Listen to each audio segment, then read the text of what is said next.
Good morning, Chief. Good morning, Commissioner Byrd. How are you, sir? I'm doing good. How are you? I'm just fine, thanks.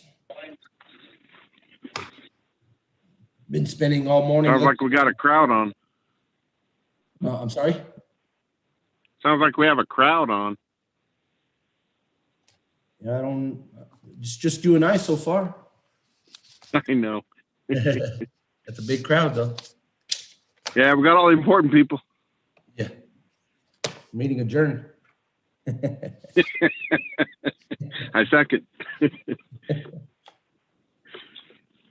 Been spending all morning looking at all this legislation, pre-filed legislation, quite a bit. Yeah.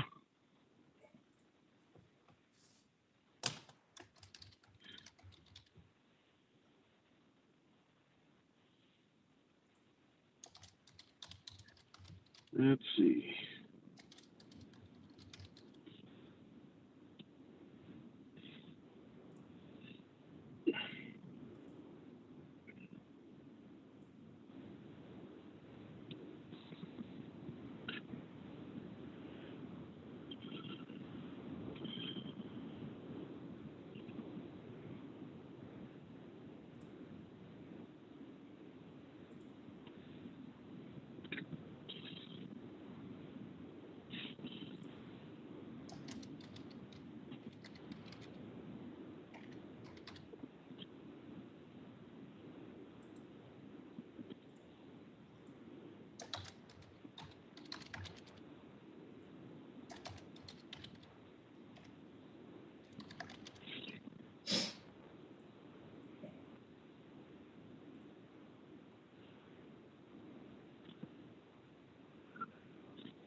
Good morning.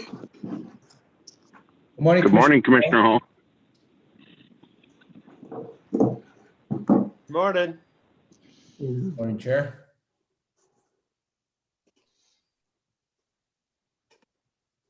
Good morning, everyone. Good morning. Good morning. You can see I lost the tie. It's going to be a gradual step down on my apparel. Who knows? In a month, I could be wearing a tank top. There's no telling. Speedos. No.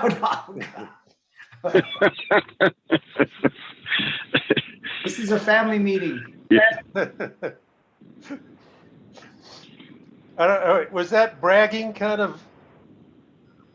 Were you No. sort of bragging there, Joe?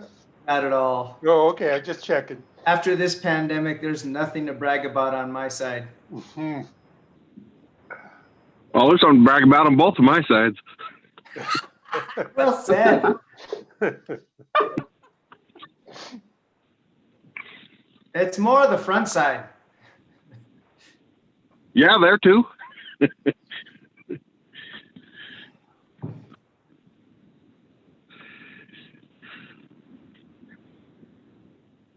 Jason, Yes, Mr. Chair. did you get my note from last night? Yes, sir, I did. Okay, terrific.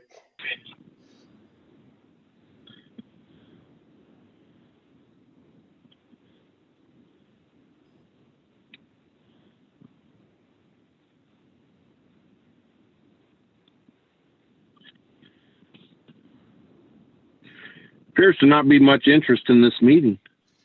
Yeah, what's the deal here? I don't know. My It goodness. did get noticed properly, right? There's really not much on this agenda that people should be interested in. Yeah. It's pretty rote stuff for the most part, except for our resolution.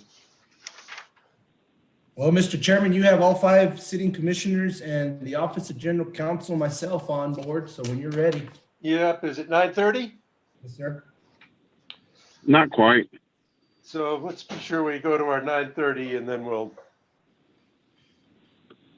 Commissioner Bird's on Eastern New Mexico time, so it's a little. It is a little bit skewed out there. I know what you mean. He's on- Yeah, but it's a straight hour. It's 10:38 here. 10:28, excuse me. You just proved our point. You're not on a Senator Purtle time. No, just New Mexico time. Okay.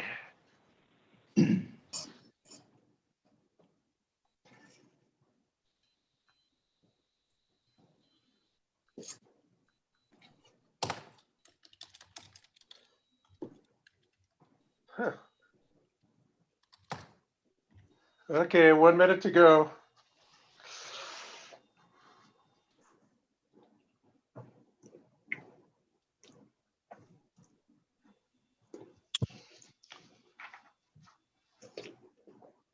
Okay.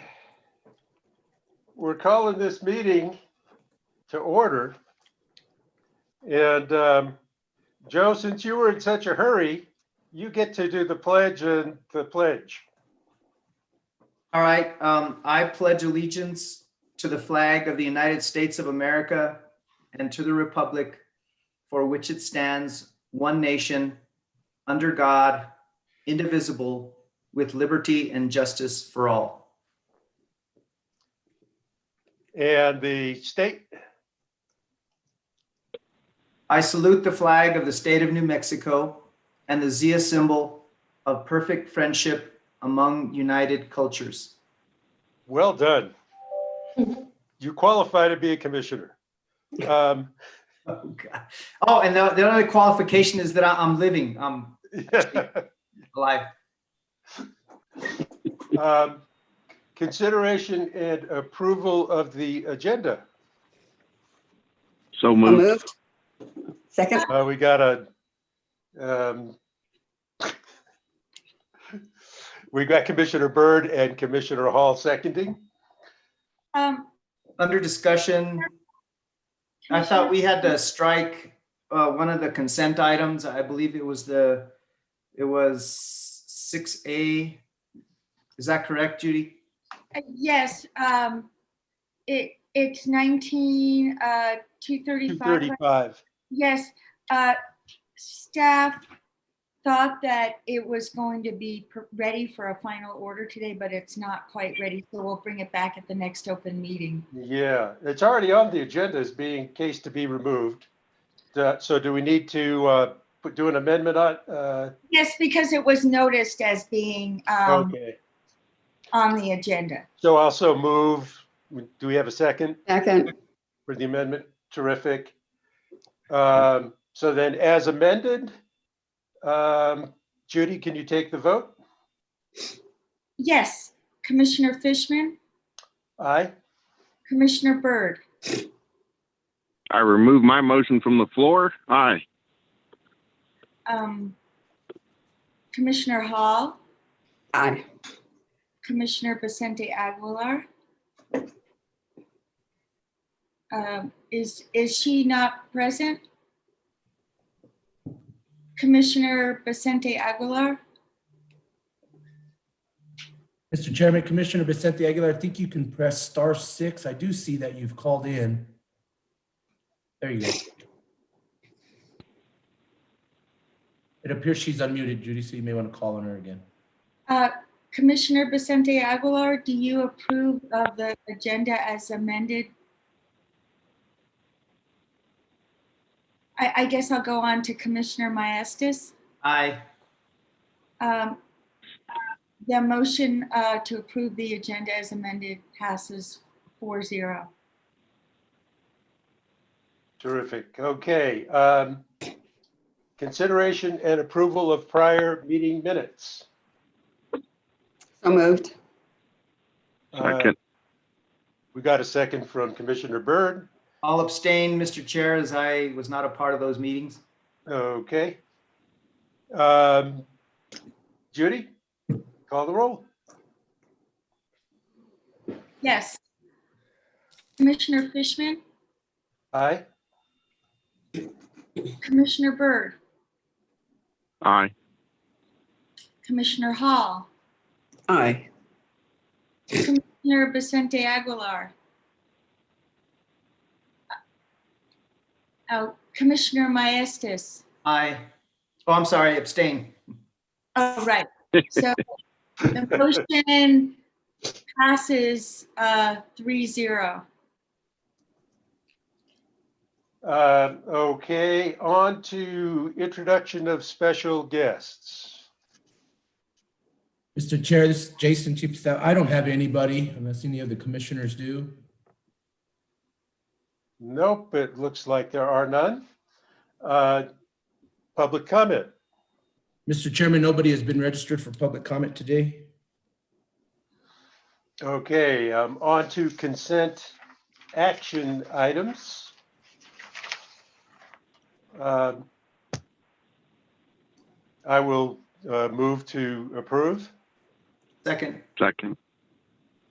And Judy, call the roll. Oh, Judy, you got to read it and then call the roll. Thank you.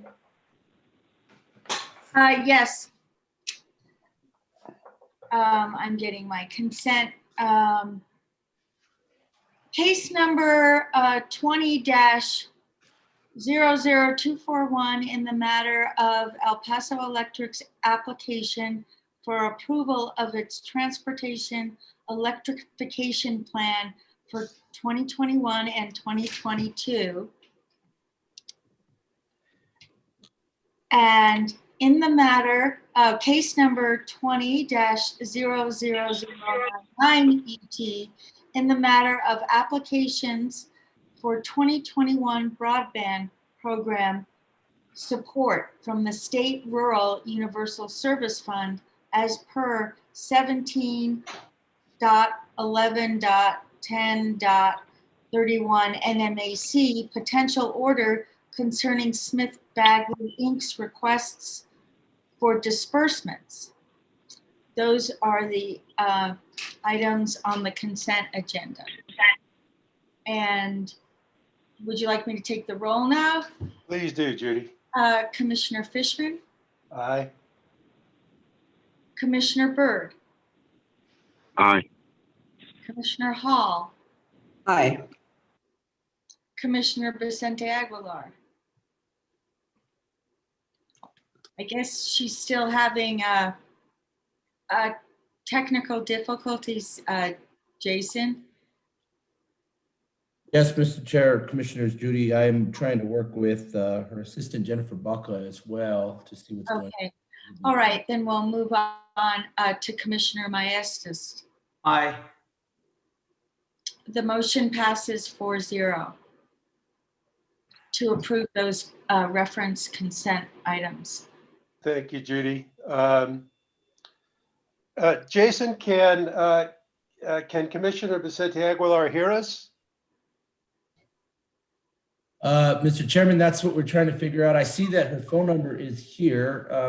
Commissioner Vicente Aguilar, if you can hear me, I am asking you to unmute, and I think you can do so by pressing *6.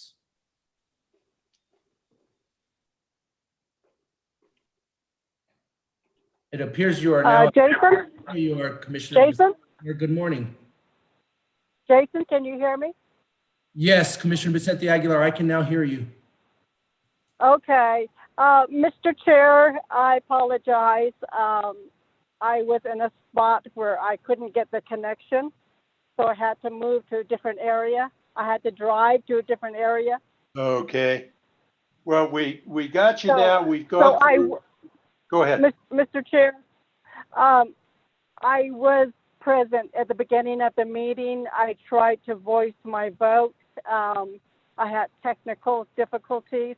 And how can you correct that? Judy, can we have the commissioner, I assume you voted aye on all of the items. Is that correct? Yes, I did, but I couldn't get through. Right. So Judy, is it possible for us to record that for Commissioner Vicente Aguilar? I think we could just briefly take the votes over again.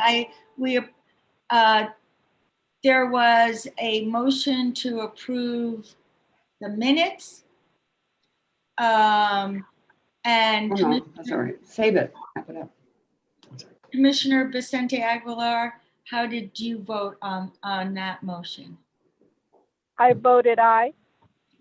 Okay, so then that was approved 4-0 because Commissioner Maestas abstained. And then there was a motion to approve the agenda as amended with removing case number 19-00235 TRM.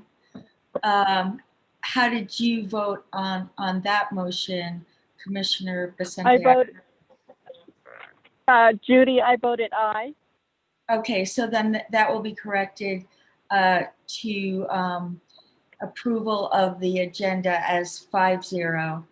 And then there was a motion to approve the consent agenda. There were 2 items. There was case number 00099 UT, and there was case number 20-00241. How did you vote on approval of the consent action items? I voted aye. Then that motion passed 5-0. And I think that will correct the minutes accordingly, and we can move on. Great. Thank you very much, Judy. I appreciate it. Yes. Great to have you here, Commissioner Vicente Aguilar. So we're on to regular action items and utility matters, case number 20-00171. Notice of inquiry, interconnection standards for electric utilities. Oh, okay, there's Mike Smith, and I know Commissioner Hall was involved with this, so take it from there. Mike? Can you hear me? Yes. Okay, just want to make sure.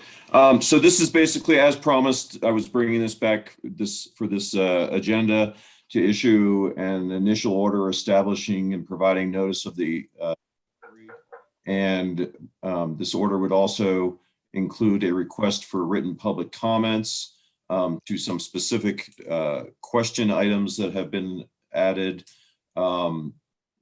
Basically, the gist of this motion is provides that the commission is periodically reviews its policies and regulations to ensure that they're clear, they don't inadvertently constrain utility operations or competitive energy markets, they account for technological developments, and they properly implement state policy objectives. Given that the commission's Rule 17-9-568 has not been, and the associated interconnection manual haven't been revised since July 2008, the commission finds that it's in the public interest to perform a comprehensive inquiry into those policies and the interconnection manual with the aim of having a potential rulemaking that would include revisions to that rule and to the interconnection manual. The specific items that are in the request for comments were formulated with the help of Arthur O'Donnell, who is commission's, I forget the exact title. I think he's He's a fellow for fellow. Thank you. The exact title slipped my mind. Yeah. And it provides, the order also provides for the future issuance of single signature orders from commissioners requesting the input or comments from members of the public on specific matters, issuing bench requests for information from regulated utilities, and the possibility of scheduling workshops to facilitate the exchange and discussion of information in the future. So it's basically a very wide open procedural order that starts the process and leaves the door open for commissioners to shape this inquiry in the manner that they see fit as it moves forward. If there are any questions? Cynthia, is there anything you want to add? I know that you've been putting in some time on this one. No, I'm just glad we're getting started on it. I think it'll be very productive. I welcome any other commissioners who want to, attend. It's progress, it's sort of basic things we should be on top of, like keeping the manual updated. So I'm just glad we're getting about it. And I love the way Joe raises his hand. Yes. But go, Joe. It's better than interrupting. That's true. Yeah, so. Very, very polite and just in like this it. day and age in politics, it just feels so out of place. But anyway, go ahead. And I did go to Catholic parochial school, so There you go. I'm learning all on my own. No, I want to thank Commissioner Hall for bringing this forward. Actually, this action is part of a number of recommendations that came forward from the Grid Modernization Advisory Group. And I'm sure all the commissioners have seen the sequencing plan. There are several action items for our body. And my hope is, through this inquiry and perhaps in the context of developing our 2-year strategic plan, that we can identify the other activities that we need to be moving on. Because in my opinion, this Grid Modernization Advisory Group recommendations are quite substantive and timely. And I think we need to keep the momentum going. My hope is that the timeline and workshops and other involvement associated with this inquiry will dovetail into the Grid Modernization Advisory Group's recommendations, white papers, and implementation groups. So this is a good thing, but it's one of many things I think that we need to take the lead on. So again, kudos to Commissioner Hall, and I want to do my part to help. Thank you. Great. Thank you very much. Appreciate those kind words. And just as a quick comment, I sat in on, I guess it was the solar energy, or maybe it was the renewable energy group meeting yesterday. And they had a couple of engineers on who've worked on these issues for a long time. They seem to feel that when we update the standards, we'll find lots of opportunities to bring more distributed energy on in a way that does not disturb the grid, that actually increases its capabilities. And so it just feels functionally like it's just good, positive work to do. Any other discussion? Well, that was good. I thought you were about to criticize engineers there, Mr. Chair, so thank you. Right, we need folks like you.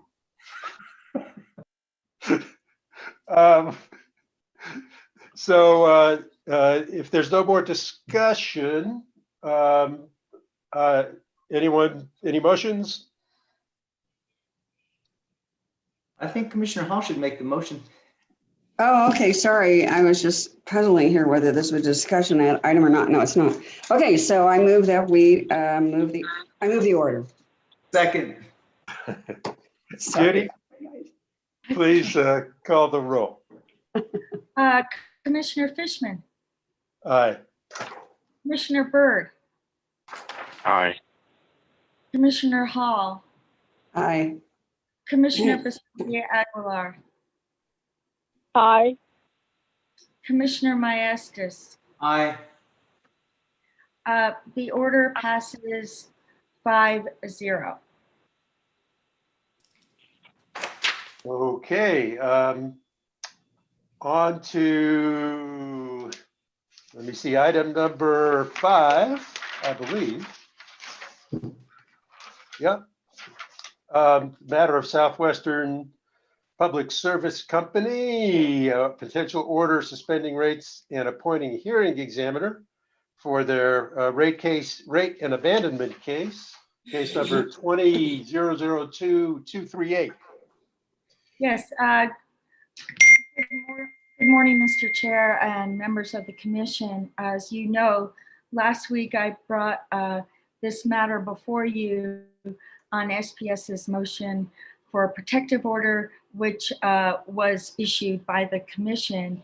This week, I'm bringing a proposed order pursuant to 6287C to suspend the proposed increase in New Mexico retail rates as stated in SPS's advice notice 292 for an initial period not to exceed 9 months, commencing on February 3rd, 2021, which is the date that the rates would have gone into effect.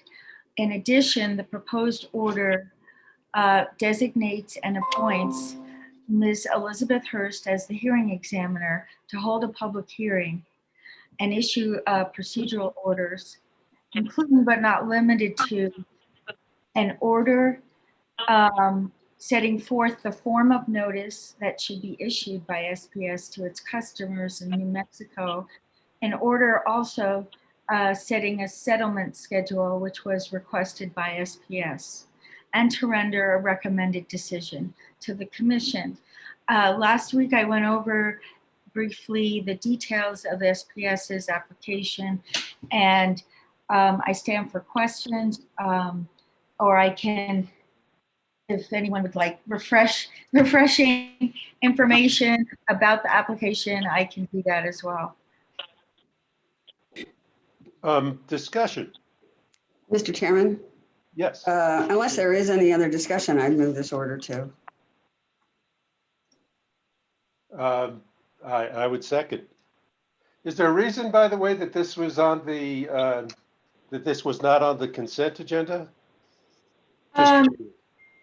No, just because last week I went through the application very quickly, and so I wanted to make sure and that if any of the commissioners had any questions about the application, that we had a little bit of time for that.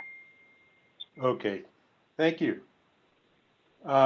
So we're on to A vote. I'm sorry. A Vote. vote. Take a vote. Oh, I'm sorry. Yeah, vote. Duh. More coffee. Move. We got a second? Yes, Judy, would you please call the roll? I will. Commissioner Fishman, Aye. Commissioner Byrd, Aye. Commissioner Hall, Aye. Commissioner De Aguilar, Aye. Commissioner Maestas. Aye. The order passes 5-0. On to discussion and potential action items. Discussion regarding resolution on NMPRC operations. And a lot of good work went into that. So thank you. I think Commissioner Maestas, you probably did a lot of that along with Michael. Sorry, Yeah, it was hear a you. team effort, but I want to thank Mike and his staff for at least working with me on my amendments to not only refresh this and make it more contemporary, but I think it addressed some of the concerns that maybe OGC may have had over the years.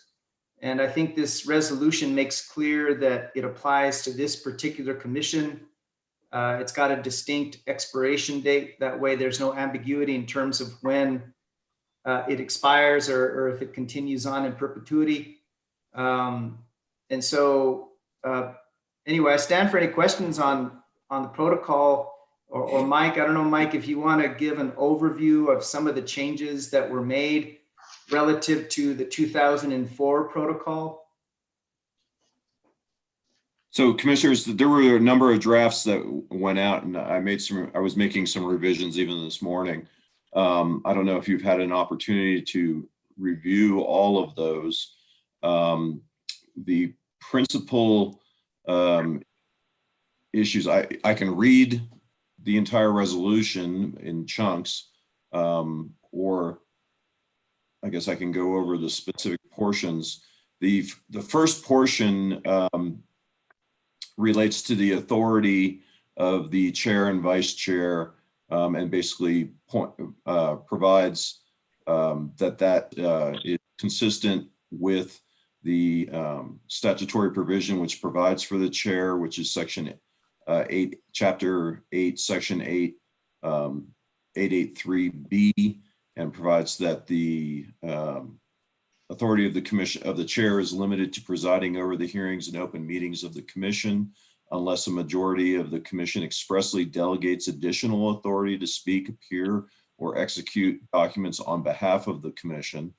It provides that the commission may delegate performance of head of agency or chairman duties as may be imposed or required by the New Mexico legislature, the Division of Finance and Administration, or another provision of law to any other commissioner on an as it needed basis. And that's because I think, as you're all familiar, we do occasionally have and recently have had House memorials that have imposed requirements that the commission's chief of, not chief of staff, the commission's chairperson attend certain or participate in certain working groups and whatnot, as well as DFA also sometimes requires that a head of agency, to the extent it's not inconsistent with the commission's recent resolution in our first meeting, assigning the chief of staff those duties, that a commissioner is required to act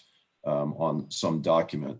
I basically phrase this in a broad enough way that it can address a situation that might come up. It provides that the election of the chair and vice chair would be made annually, which is consistent with the statute. Provides that commissioners may be removed without cause by majority vote, and that a replacement would serve throughout the remainder of that term. So it would be subject again to the statutory requirement that the chair be selected on an annual basis.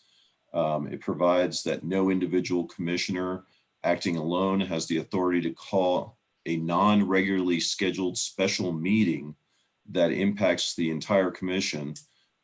In the case of an emergency as defined by section 1015(1)(f), a meeting may be called by a single commissioner only when an effort has been made to contact all of the commissioners, but less than the majority are available to consent to the meeting. And the emergency is such that the meeting must be called before the majority consent can be obtained. However, it provides that consistent with the Open Meeting Act, a quorum of the commissioners must attend and assent to convening the emergency meeting in order to permit the consideration and action on any matters which form the basis for the asserted emergency. So this really just only goes to the process of trying to react to something and schedule a non-regularly scheduled meeting. It really doesn't provide a substantive right as much as it is pointing out that there are occasions when we need to respond quickly, and it's possible that so we'll schedule the meeting and it's possible that we might not have a quorum, in which case we can't do it.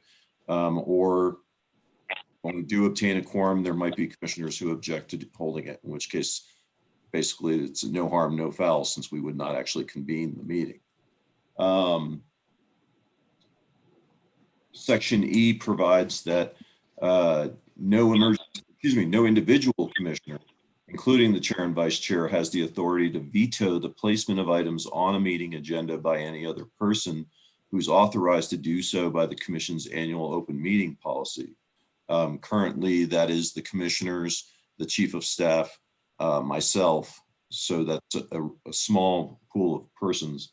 I did not name those specific people because it's possible. I'd rather than going back and changing this resolution in the future, if the commission were to decide to change the annual open meeting policy and authorize somebody else, we can just make a change to one document. Provides that items may be removed from the agenda at the request of the person who has placed those items on the agenda, provided sufficient time remains to issue an amended agenda in compliance with the notice requirements of the Open Meeting Act. Otherwise, removal of an item from the agenda is subject to a majority vote of the commission when approving the agenda at the open meeting. And that's the common practice we always follow. As you just had today on the agenda, Judy's item was placed on the agenda The agenda can't be modified once it's been issued when there's not enough notice time to provide an amended agenda in compliance with the Open Meetings Act. So the commission just votes to remove it. This avoids a problem we've had in the past where we've had commissioners who say, I don't want this appearing. And then another commissioner did want it on the agenda. So this way, everything percolates to the top and is addressed when the meeting is convened. Going to subsection F, that commissioners shall be attentive to the timely consideration of the draft agendas which are circulated for review by the Office of General Counsel each Friday afternoon in order to avoid the necessity of changes requiring the issuance of amended agendas and the use of staff time outside of the normal work week. Obviously, we have to meet the requirements of the Open Meeting Act in terms of posting notice of the agenda to the press on the building, outside room 406, I think it is, and emailing it out. And so if an agenda changes, at 7 o'clock at night on Friday or on Saturday, then we have to try and round everybody up and get an amended agenda issued. So this tries to avoid that circumstance. I did authorize Isaac in our office today to circulate the draft agenda to the legal division head, Brad Borman, and to John Reynolds, utility division head, so that they can be aware of what's on there in case they also have concerns about something that may have been placed on the agenda, such as it's not ripe to be determined, there's an error or something of that nature. With the same goal of avoiding last minute changes. Section G provides that the Office of General Counsel shall endeavor to provide commissioners with proposed orders and supporting advisory memoranda at the time the final agenda for an open meeting is issued on Friday afternoon. It does recognize the practice that we followed for a while, which provides that, however, due to the press of business and in order to accommodate time-sensitive developments and contingencies, some orders and memoranda may be transmitted or updated the following week. To address that, the next clause provides that with the exception of time-sensitive matters, as a matter of courtesy, any matter proposed or action appearing on the agenda for the first time may, and this is a question for the commission now, either may, should, or shall be tabled to the next open meeting at the request of any commissioner desiring additional time to deliberate on that matter. So as far as preference, I would ask the commission's input on whether that should be a mandatory provision. This is obviously an exception to the normal procedure of a commissioner who would otherwise have a request to do so, would be making a motion to table, which is a non-debatable motion. But this would be basically a ruling that would be adopted in the form of this resolution that would provide that if we make it mandatory, that it's essentially would be granted as a matter of course, or the commission can say may and leave itself wiggle room on that issue. Michael? Yes, Commissioner. When we make a motion to table an agenda, we have no clue what is going to happen until like the day of the meeting, when that meeting is happening. In the past, there was pressure from utility companies advocating for a group of individuals to appear at the meeting to demand a certain action by the commissioners on a certain case. So I want to bring that to light, that we don't know what's going to happen until the meeting is happening. And clearly it's a push from the utility companies that we regulate. How do we handle that? So in the past, the commissioners had to decide, And how can we define that so that we can have a clear direction when there's a motion to table? Mr. Chairman, Commissioners, with regard to a normal tabling motion on a matter that's not really subject to this issue, I think the commission, like any other motion, it would be you'd follow the rule that a tabling motion is a non-debatable motion, and the commission would vote on that on a tabling motion. This is really intended to address a situation where a commissioner, it's really, and I think we've had discussions about this in the past, the situation where a matter is on the agenda, it's not a time sensitive matter, and a commissioner has not had previous opportunity to address it as a discussion item, or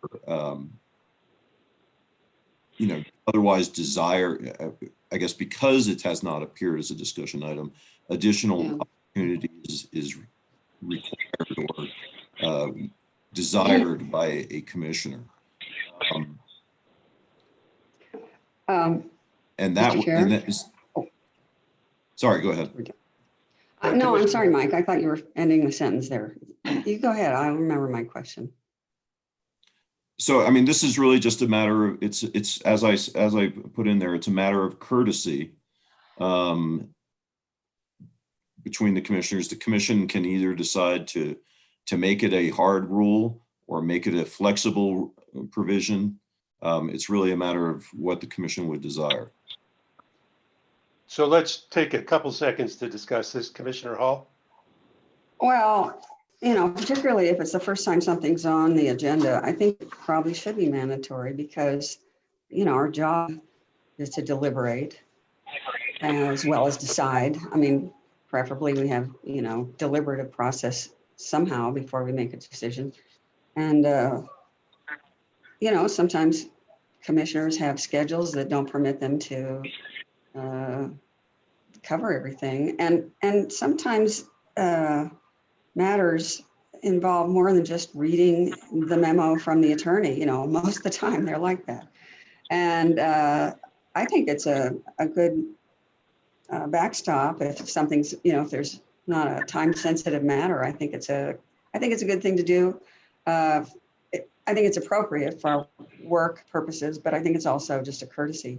I've seen it used by other commissioners in the past, and it's just been no problem, So I think it might as well be mandatory because, especially if something has not been subject to discussion at all, then it should probably be discussed if at least one commissioner has some concerns. Other thoughts from commissioners? Mr. Chair. Commissioner Byrd. Thank you.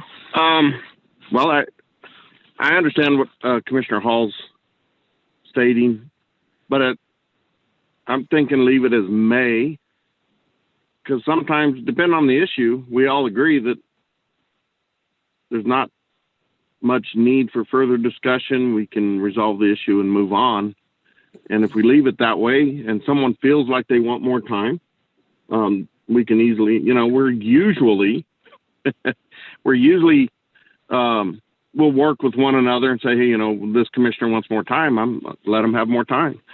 So, leaving it at May, we're able to just take care of an issue if it's our desire, and if we need to wait a week, it's there as our desire, and it just makes it more flexible that way. But I'm not going to throw a hissy fit if we put shall in there.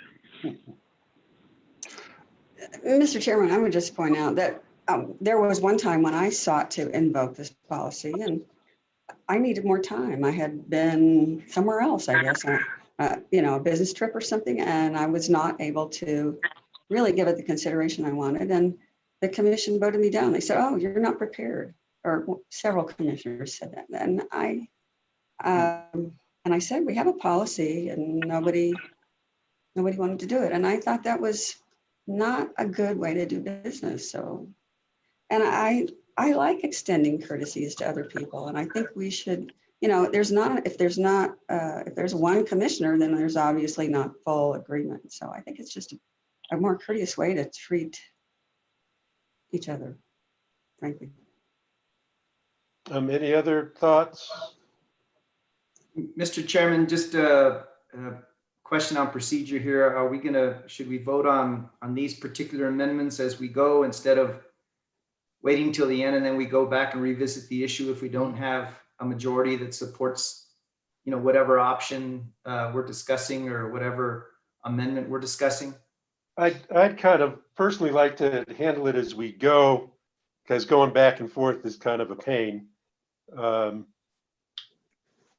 In terms of, you know, my feelings, I'm open. I'm quiet because I wanted to hear everybody else. I do like some structure and discipline in our agenda development and packet preparation process. And I think it's very clear that that sentence in Part G starts with the clause with the exception of time-sensitive matters. And so I think this gives us the necessary discipline. And I think it provides adequate courtesy to any commission who objects. And I agree that we all have, you know, different schedules. And if we have a certain matter and packet item that was submitted well after, you know, the traditional or normal timeline, then we have the right to object and say, I need adequate time to make an informed decision, because if we don't make informed decisions, we're doing a disservice to our own districts and the state of New Mexico. So, I like this, but I'd like to hear from the other commissioners. Have we heard from everyone? All right. So are you going may, should, or shall? Which is your preference? Shall, because I think Commissioner Hall, you're advocating for that. I think Commissioner Byrd is okay with that. So I'll make a motion that we pick, you know, the word shall to qualify this clause in Part G. I'll second. Good. I'd like to hear from Commissioner. So we've got a motion from Commissioner Maestas, a second from Commissioner Byrd. I wanted to be sure we hear from Commissioner Vicente Aguilar on this. Thank you, Mr. Chair. I wanted to state my concerns, and I stated it already, and I would like to get feedback because Michael Smith, who was present during these meetings, about my concern and what is the best process that we can follow based on the experience in the past.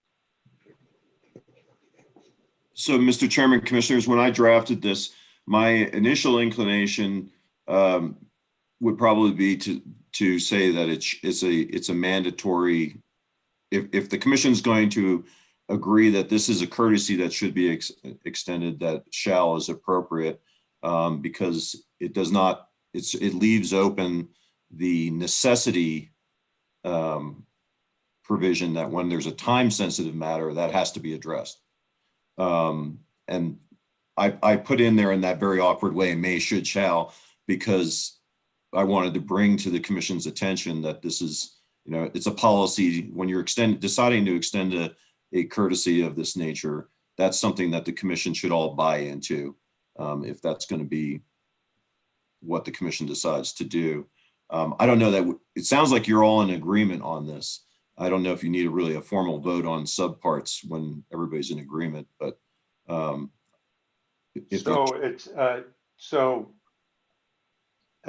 Commissioner Vicente Aguilar, was that a sufficient answer for you? Yes, I always go back to the general counsel because from his angle, he's covering the meetings, he's covering the issues, he's covering the utility companies, he's giving the best advice to all commissioners. So, you know, if you wonder why I always talk about the general counsel's office, because there are the lawyers that abide by the statute and they give advice to the commissioners. So thank you very much, Michael, for clarifying that. So I will go with shall. So I think we're all together on the word is shall. And do we need to do, I don't think we need to vote an amendment here, do we, Mike? Can we just put in No, shall and go from there? yes, I will take that and revise the agenda to include that word. And Mr. Chair, if I would, I think maybe Robert's rules would require us to have a motion on the floor and a second to approve the document as a whole. And then we would proceed to vote on any motions to amend as we go through. But I realize that we have, I think consensus on this. So, but I think in the future, maybe I would make a motion to approve the entire document, and then we would proceed with those nested motions to amend on whatever parts that need discussion by the commission. Well, I'm fine doing that here. And procedurally, that feels comfortable to me.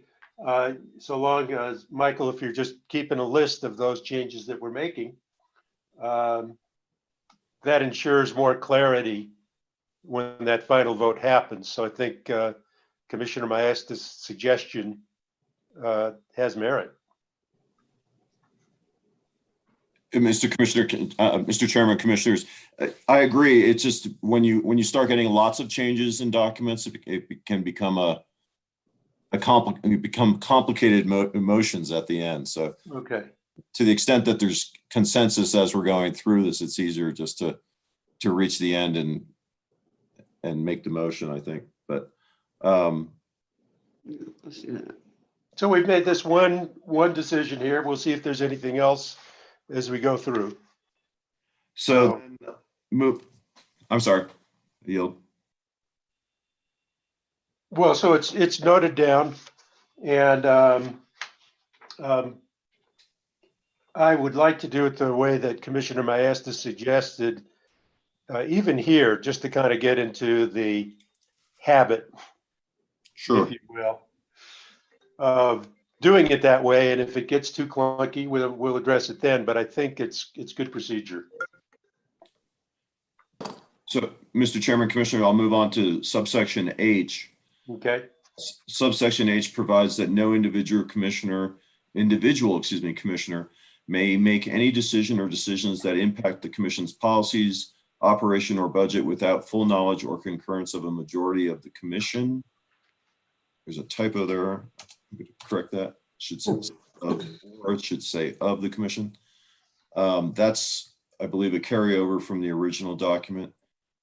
Subsection I provides that consistent with section 885A, the chief of staff shall be responsible for the day-to-day operations, finances, and administration of the Public Regulation Commission, including supervision of agency personnel in conformity with commission policies and state law. The chief of staff will keep the commission currently informed over all areas of agency operations, participate in commission meetings, and place administrative and personnel matters on the commission agenda as necessary. The chief of staff shall be responsible for supervising and directing staff in the fulfillment of their duties, including staff's obligations under section 8812C. This is mostly a carryover from the original resolution from 2004.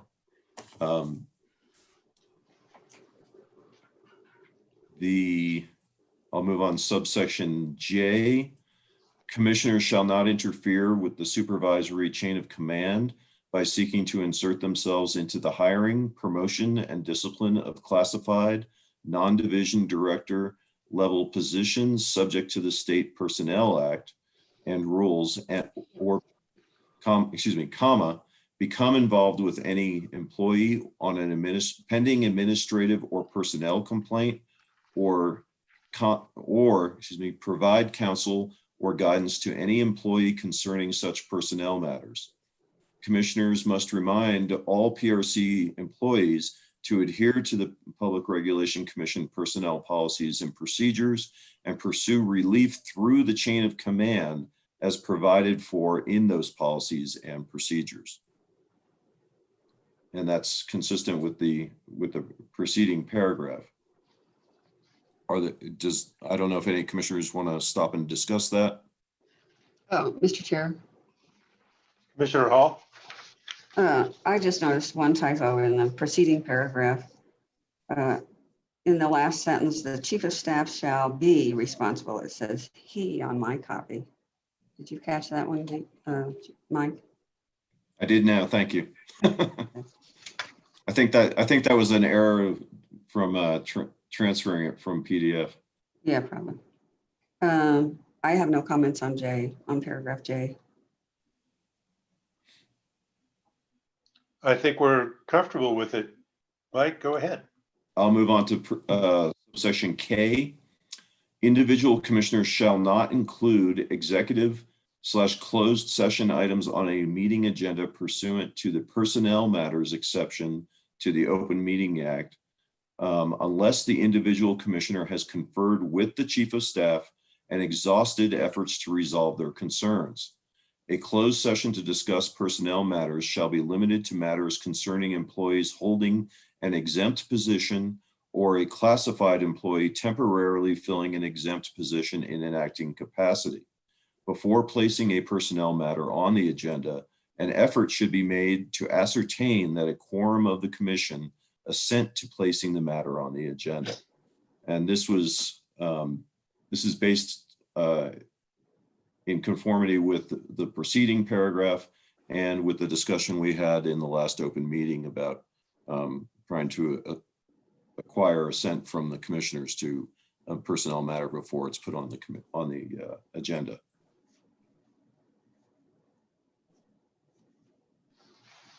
Okay, no comments there. Go ahead, Mike. Subparagraph L provides commissioners must be cognizant of the cost effectiveness and value of utilizing agency resources when requesting information to be researched or for use of commission materials to ensure that such requests produce optimum results consistent with the efficient use of agency resources and competing demands on such resources. Accordingly, no individual commissioner shall assign a task or require the chief of staff, division director, or other PRC employee other than the commissioner's own assistant to conduct any study, investigation, or research that may require more than 2 hours to complete, or make an assignment that would take staff away from their workstations to travel to an event without the approval of the chief of staff. This is another paragraph that is carrying over from the 2004 resolution. Any comments from commissioners here? We did a little cleanup on this. It's not a verbatim carryover from the 2004 resolution, but I think we tightened it up a bit. Okay, Michael, move on. Looking for so paragraph M. In all communications with staff, regulated entities, interveners, and the public, commissioners shall be mindful of and adhere to the prohibitions against ex parte communications set forth in section 8817 and the commission's rule 123. In the interest of promoting full transparency and avoiding potential ex parte communications, commissioners contacted by interveners or regulated entities seeking to communicate updates or other information about the current or upcoming activities of regulated entities, or to discuss other matters of public interest relating to matters that may be the subject of future consideration by the commission. Sorry, I have a typo here. It should say or adjudications should be referred for placement on an open meeting agenda as a public presentation item. And that bracket that's in front of it should be removed. Sorry, that was left over from my draft. By way of background, the reason or the purpose that this is in here is because there's a lot of contact initiated from regulated entities and interveners with the commissioners that has drawn criticism in the past. And this is an effort to avoid appearance of impropriety, even if a discussion might not necessarily violate ex parte principles, because it's not directly related to a pending adjudication or a possible adjudication. And that's why I included the provision about promoting transparency, that if there is a matter that's really of public concern, that's appropriate for the commissioners to consider, that the best place to do that would be in a public meeting. And I think we recently actually had an example of that when there was a request by one of the utilities to schedule meetings with each one of the commissioners separately. And it was brought to my attention for my advice. And my advice was, if it's a matter that requires the attention of each of the commissioners, such that a utility essentially wants to spend 5 hours scheduled discussing it with the individual commissioners, that's really a matter that should be on the agenda and be discussed in public. And I believe that's the advice that the commission followed, and they did schedule it for a public presentation. Mr. Chairman? Mr. Chair, Go ahead. Yes, Commissioner Vicente Aguilar. Michael, Yes, Commissioner. a commissioner knowingly know that they cannot interact with the executive level of the utility company.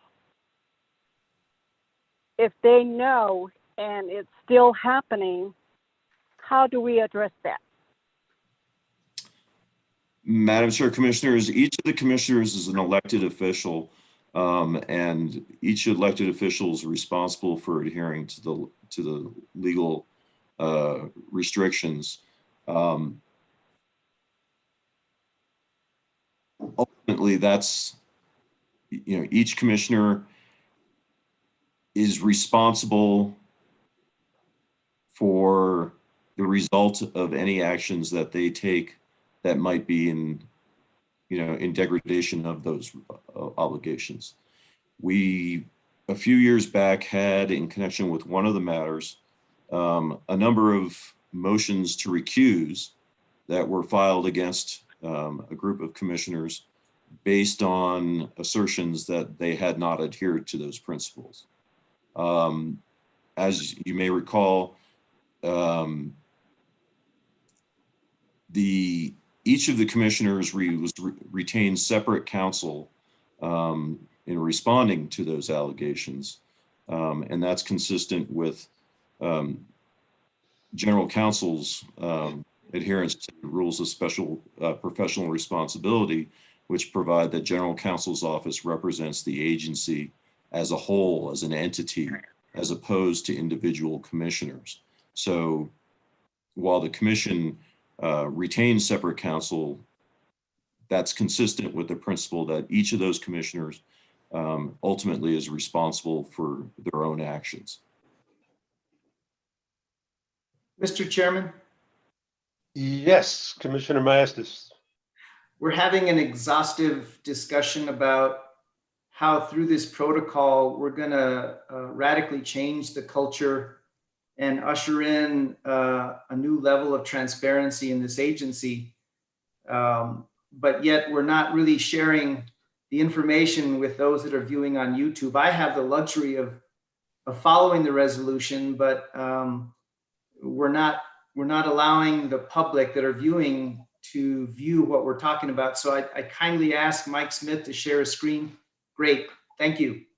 Of course. Thank you, Mike and Jason, I suppose. Right. Good. I'm not going to claim credit for that. I don't have that level of knowledge. No one thought you could do it, Mike, Software. so you didn't have to do a disclaimer. But anyway, Commissioner Vicente Aguilar, that's what are your thoughts based on what Mike just said, which is kind of self-policing and maybe a little bit of us policing each other. Is that satisfactory for you?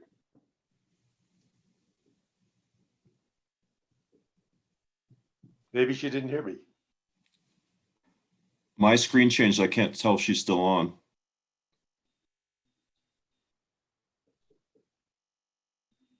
We may have had her disconnected. Jason? We may have lost her again. Mr. Chair. Her, her phone's there, but it's muted. Yeah, okay. To unmute again. Press *6. See if we can get her to unmute. In the meantime, There she is. Any other? She's there. Okay, go ahead.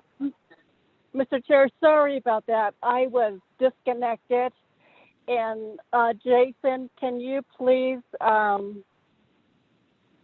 see if you can work with Miguel to see what's going on with my work phone?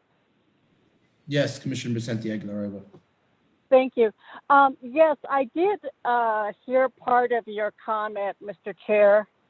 The reason that I bring it up is that when we filed to be a candidate to be a public regulation commissioner, you know, we know the rules. We read the rules, but it still happens. And I'm just putting it on the table, and I'm asking General Counsel to. I'm glad he included this portion of accountability in the resolution, because I am speaking for the public. I'm speaking for the ratepayers. We need to be fair across the board. We need to abide by the rules.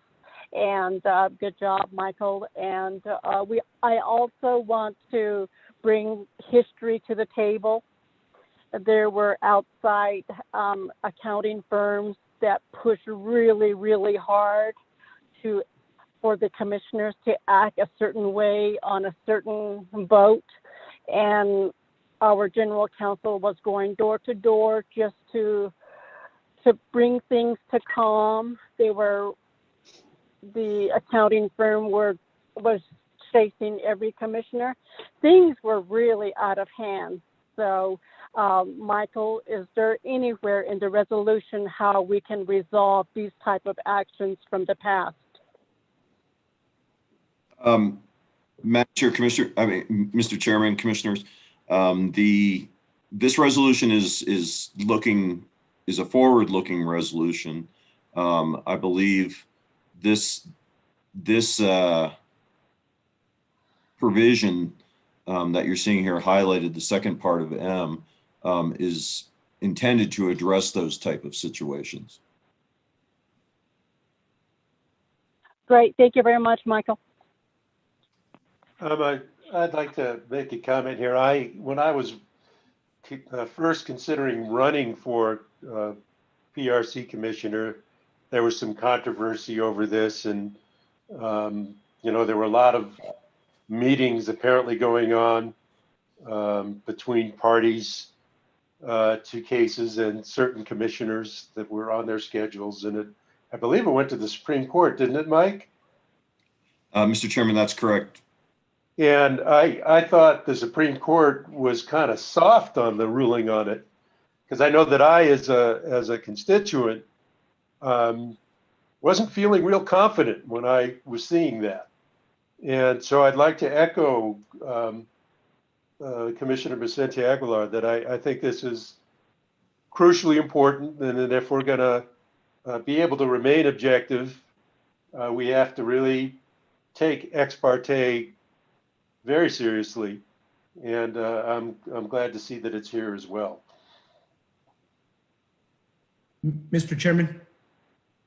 It's Jason. Yes, go ahead, Jason.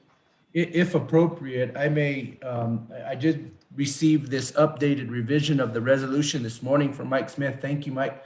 My only comment on M would be if the commission would want to consider adding staff in the yellow highlighted section of that portion. Obviously, staff being a party to any case. I'm not sure if that was already discussed or if it's even necessary, because they're not really interveners or regulated entities, but they are subject to ex parte communications as well.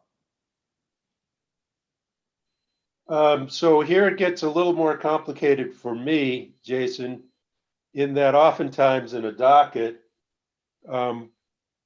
we're encouraging the various parties to talk with each other. And that's because oftentimes we encourage settlements. And you can't reach a settlement if you can't talk.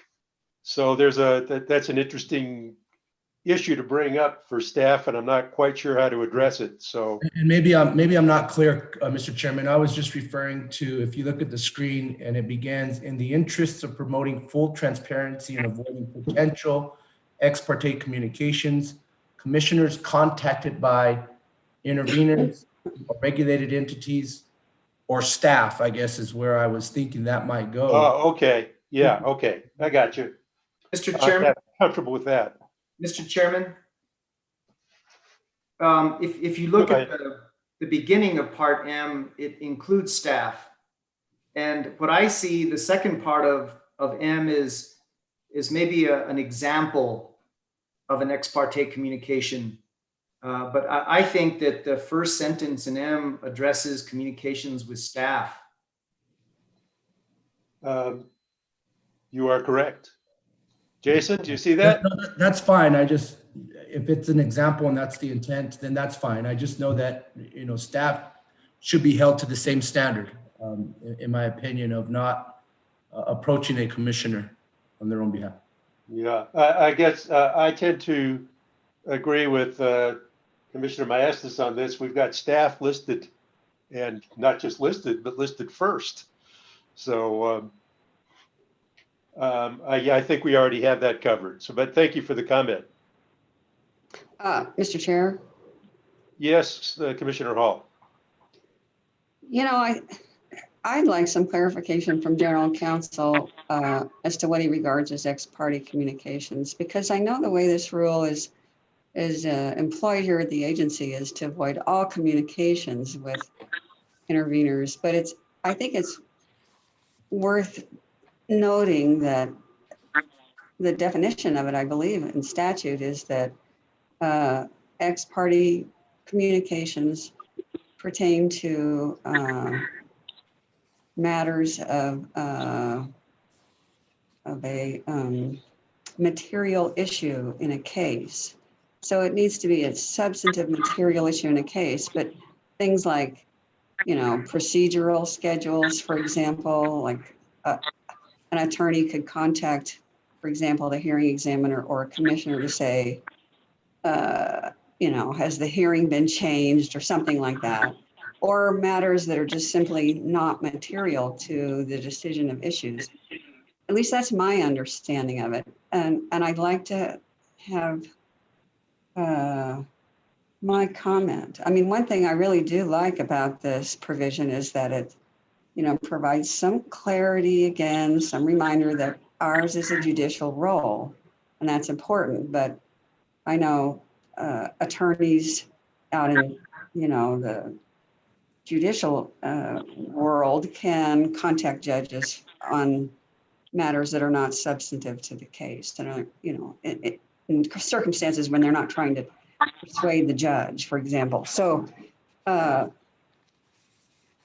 I'd just like to hear what Mike has to say about that. Mr. Chairman, Commissioners, so I did not go into detail on the issue of what constitutes an ex parte communication in this provision because it is set forth elsewhere in an official position of the Commission through its Rule 123.1 et sec. But I can refer you to the definition rather of an ex parte communication. Sorry, I just lost my phone. Am I still on? Yes. Okay, sorry, I'm going through my phone, so I want to make sure I didn't disconnect.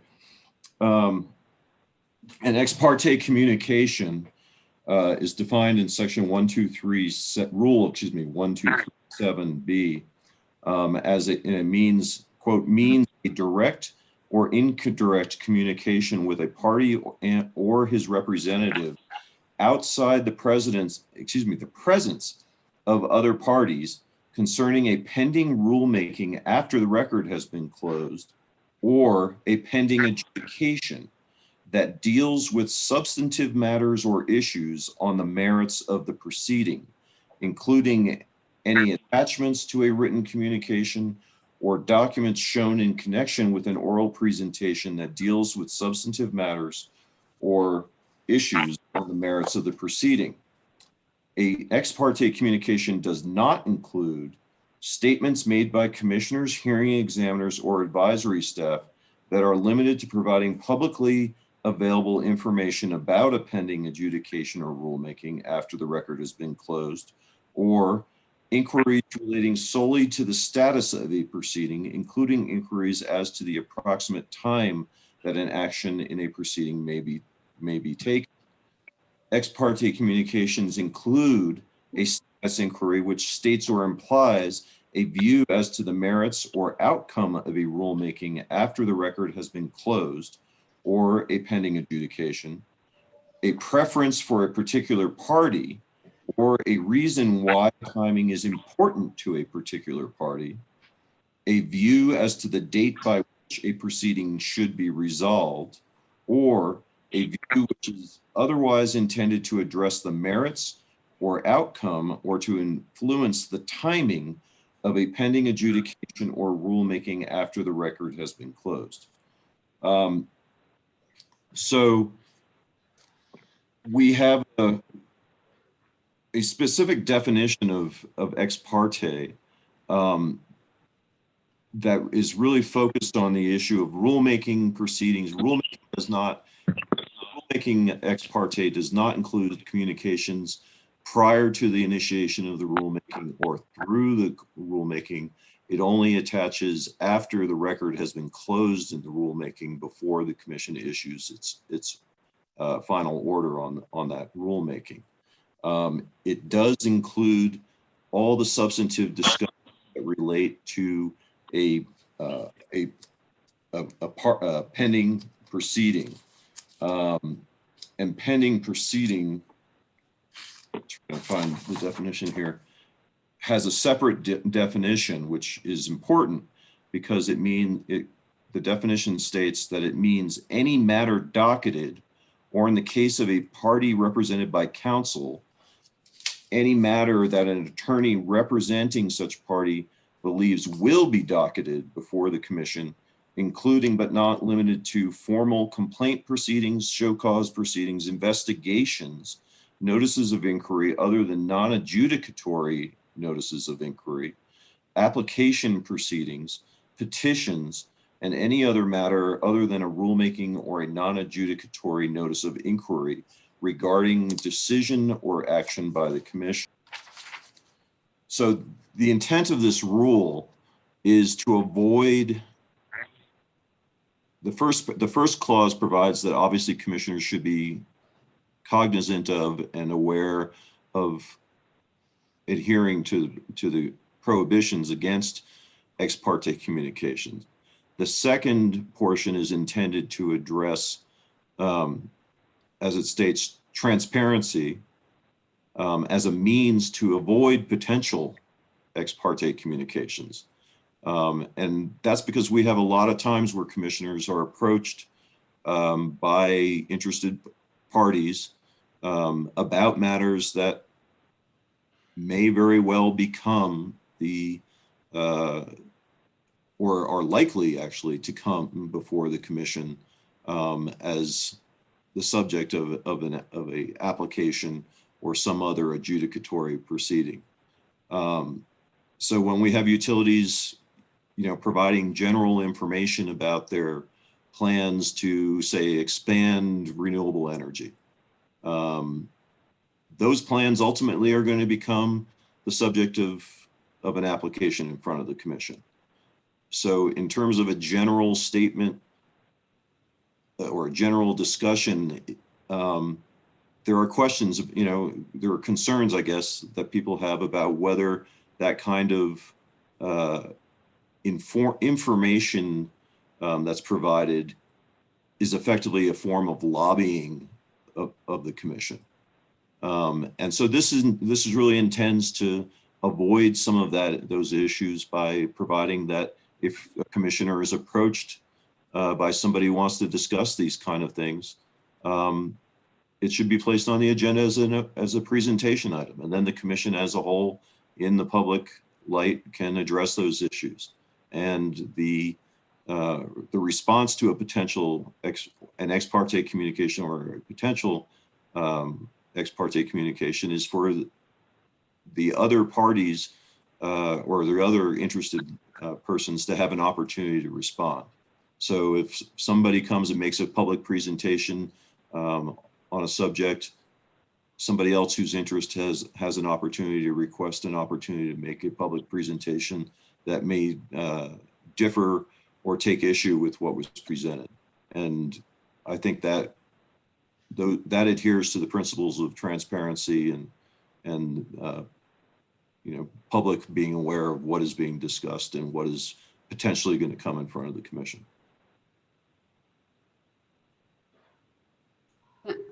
Mr. Chair, thank you. I think that's a real good fleshing out of this whole concept. I appreciate it.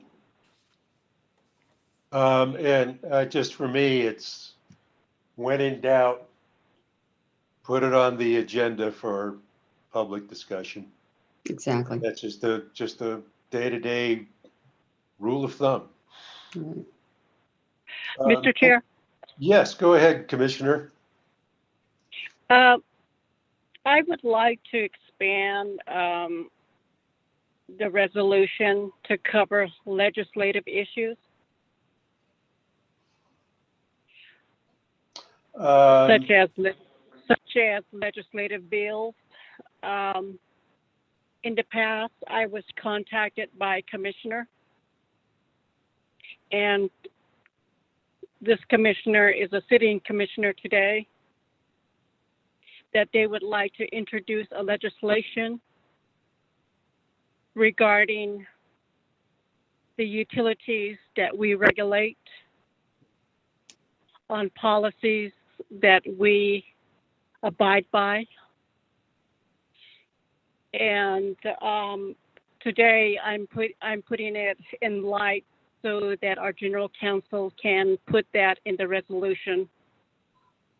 I walked away from it. I didn't want to be involved. And I learned from it that these type of communications occur. Is that type of an activity in the resolution, Michael? Mr. Chairman, Commissioners, I do actually have provisions at toward the end of this document that address legislative matters. We haven't gotten to that yet. Okay, thank you. I'll wait. Okay, we'll keep our eye on that. Any other comments on this section M?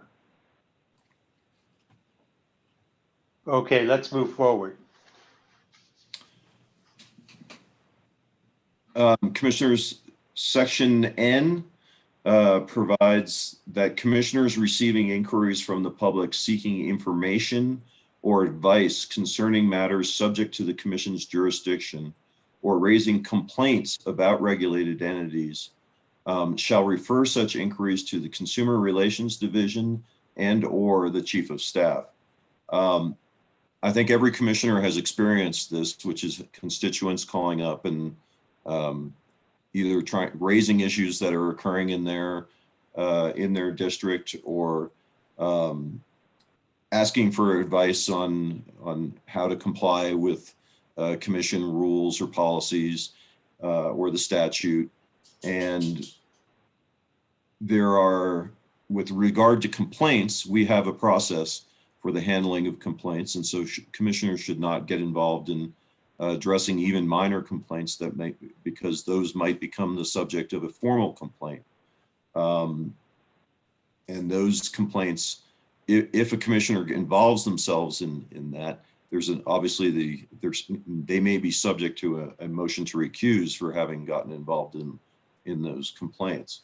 Likewise, providing advice to people about how to comply with the commission's rules raises the issue that if somebody follows that advice and that advice is deficient in any way and then affects a subsequent application, it raises an issue about that commissioner's ability to rule on that.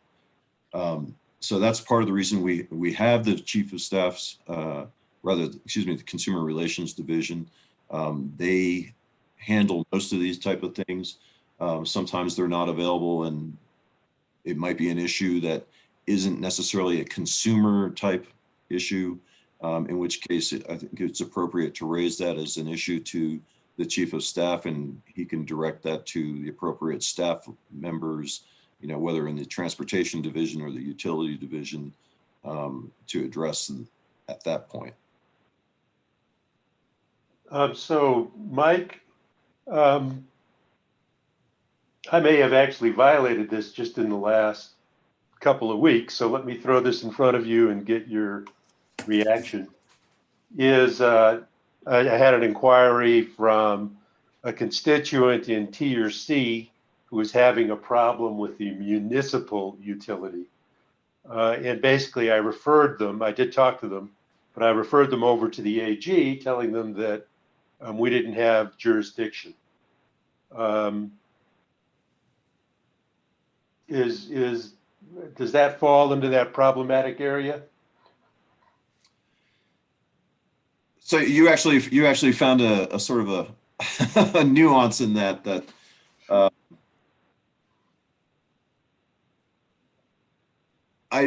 that's something that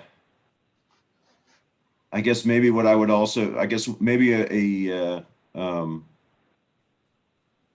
revision to this could be that to add general counsel's office to this list with chief of staff and consumer relations division, because that's something that I would not hesitate to respond to somebody to help direct them in the appropriate way, where it's a matter that we clearly do not have jurisdiction.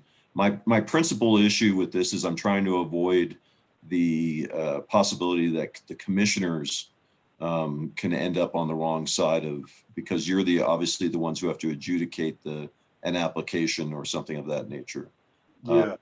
To avoid the possibility that you could be unable, because of an action, to rule on a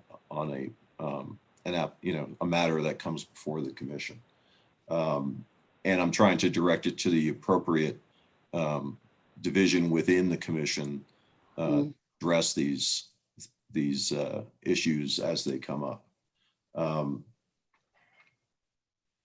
Well, so did I screw up, or was that okay? I guess is just the nub of it. Well, actually, my recollection is that you copied me on that. Okay. So no, I wouldn't say you completely messed up, but. Well, thank you. That's encouraging. Not completely. Mr. Chair. Cynthia? Well, I would just say I think we should add general counsel there, because I know I referred complaints sometimes, or what purported to be complaints, but I wasn't sure what to do with them, to general counsel. And, I forward it to Mike saying, what do we do with this thing? I'm not sure what to do, and he's, handled it very well, whatever he's done. But that's happened numerous times, 4 or 5 times, I would say, at least I sent things in, because, you get, as oddball questions sometimes, Okay. or concerns or complaints. So I think general counsel should be in that list. And Mr. Chairman, Commissioner, especially I wasn't trying to shirk our, sorry.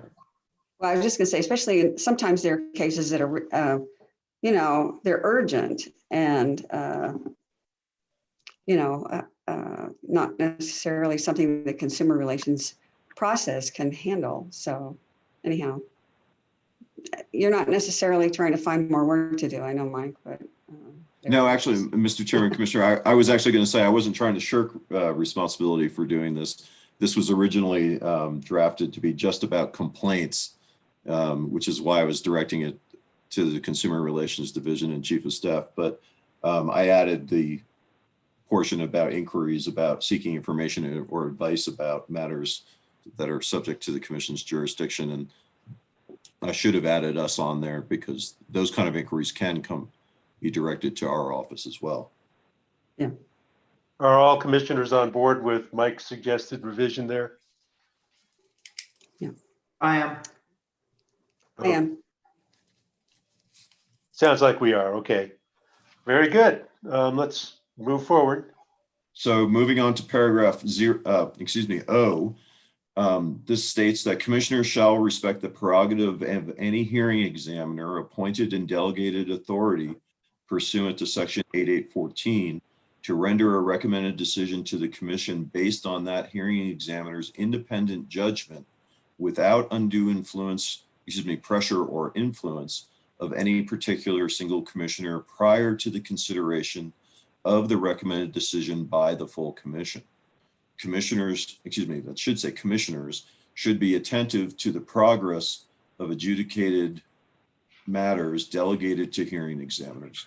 The issuance of single commissioner bench requests in adjudications to obtain additional information should be limited to the period before an evidentiary hearing is completed in order to minimize the need to reopen proceedings and the resultant disruption of the procedural schedule.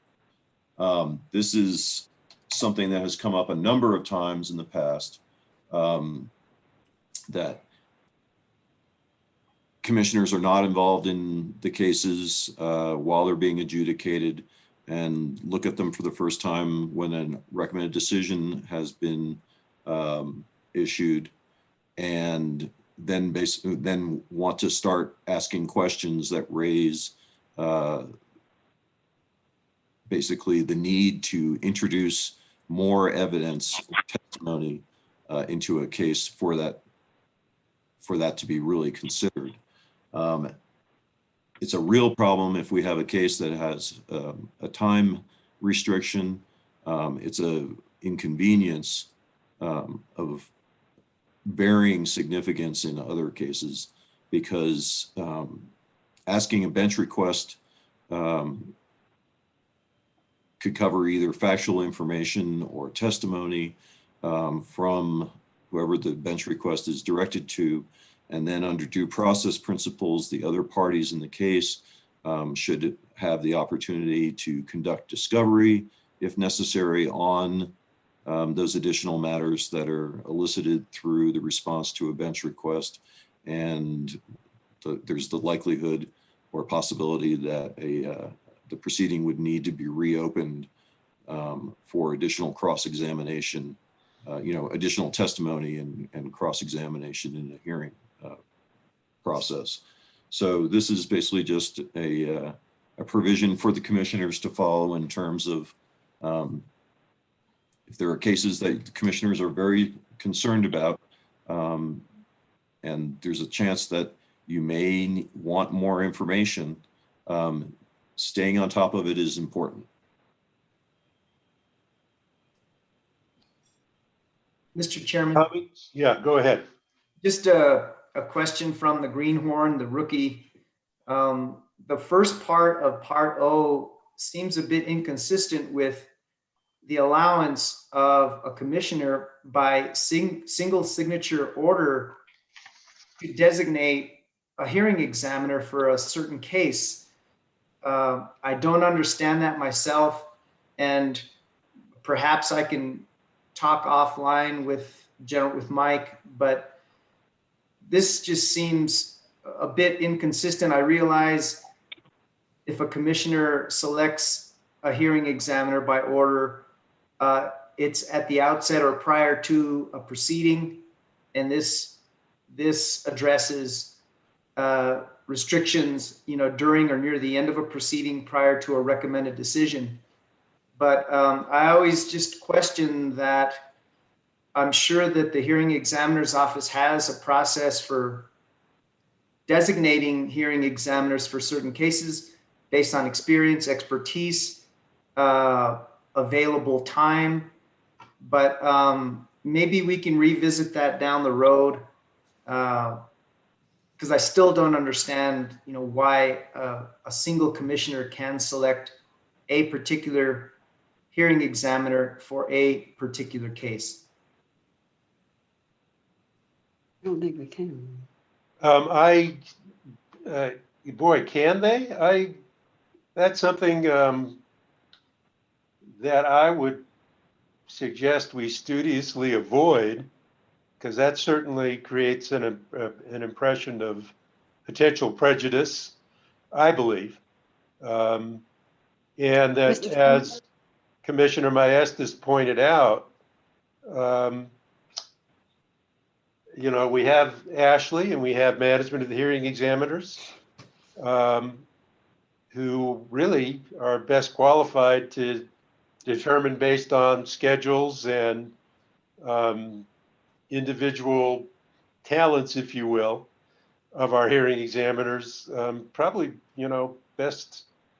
best suited to making that decision. Mr. Chairman, commissioners, Yeah.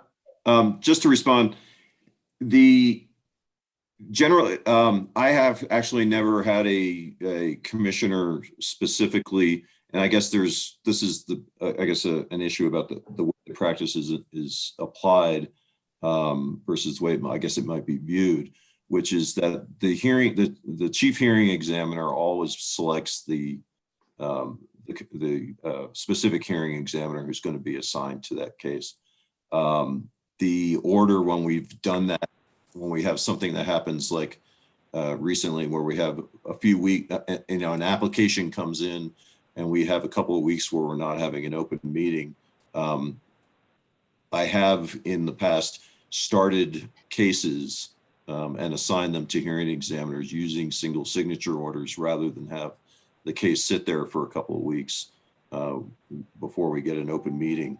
Our general practice is to put those orders on the agenda for the full commission, but it does happen every once in a while that we start a case using a single signature order, assigning it to the hearing examiner. But there's really no substantive decision being made by the commissioner in terms of selecting that particular hearing examiner. It's more a matter of it's just specifying which hearing examiner the chief hearing examiner has selected. Well, I still, regardless of the circumstances, I know it has been done in the recent past, and regardless of the circumstances that led up to a particular commissioner doing that, I don't think it's sound practice for us to do that. So if there's another way we can do that, I would be much happier.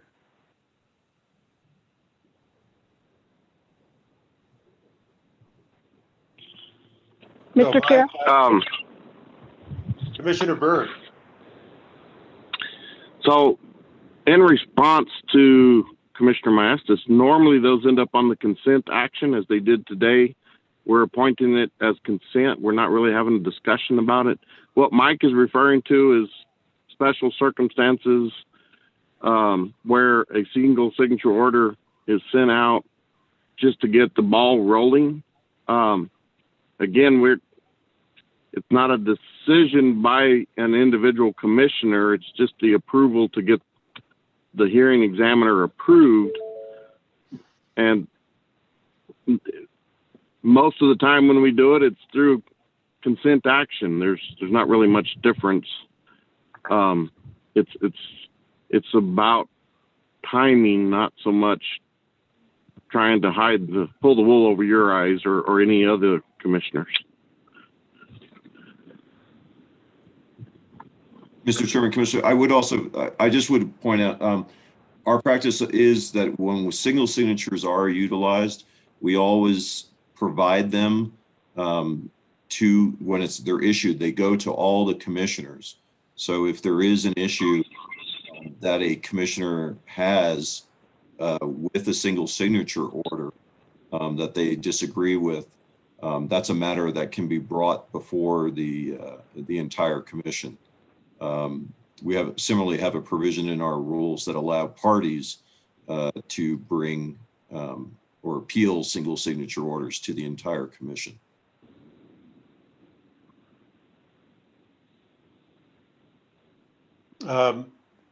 Personally, I'm satisfied, Mike, with that explanation, so long as the decisions are being made in the appropriate place, which is the chief hearing examiner. To me, that's the most important issue, and if we're taking care of that, I'm satisfied. Are other commissioners willing to live with that, or do we still need to maybe make a tweak here? I guess just for clarification, is it clear in the single signature order that the recommendation is from the chief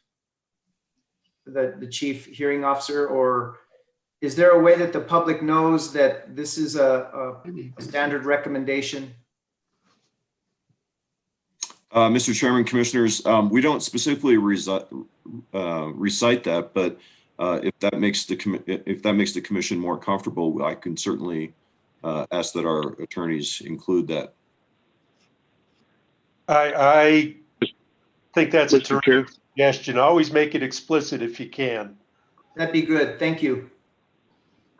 I agree with that. I think that's a much better way to go. I wasn't aware of that idea in the past that, a commissioner was picking someone with that. And I think we should guard against that appearance. So that would be a way to protect against that.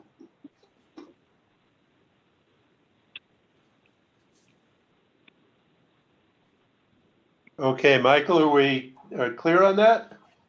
Yes. Okay, terrific. Should I move on? Yes, please. Paragraph P provides that commissioners shall recognize that the responsibility to prepare fiscal impact reports in response to requests from the New Mexico Legislative Counsel Service shall rest with commission's staff. Due to the time limitations for completion imposed by the Legislative Counsel Service, a fiscal impact report will reflect staff's position considered in light of commission rules and precedent, but may not necessarily reflect a specific position ratified by a vote of the full commission. Individual commissioners should not insert their personal views into or delay the preparation of any FIR, fiscal impact report, by staff. Fiscal impact reports prepared by staff should include a statement advising the Legislative Counsel Service that the FIR, the fiscal impact report, may not reflect a position ratified by a vote of the full commission unless the commission has previously voted to take an official position on the proposed legislation.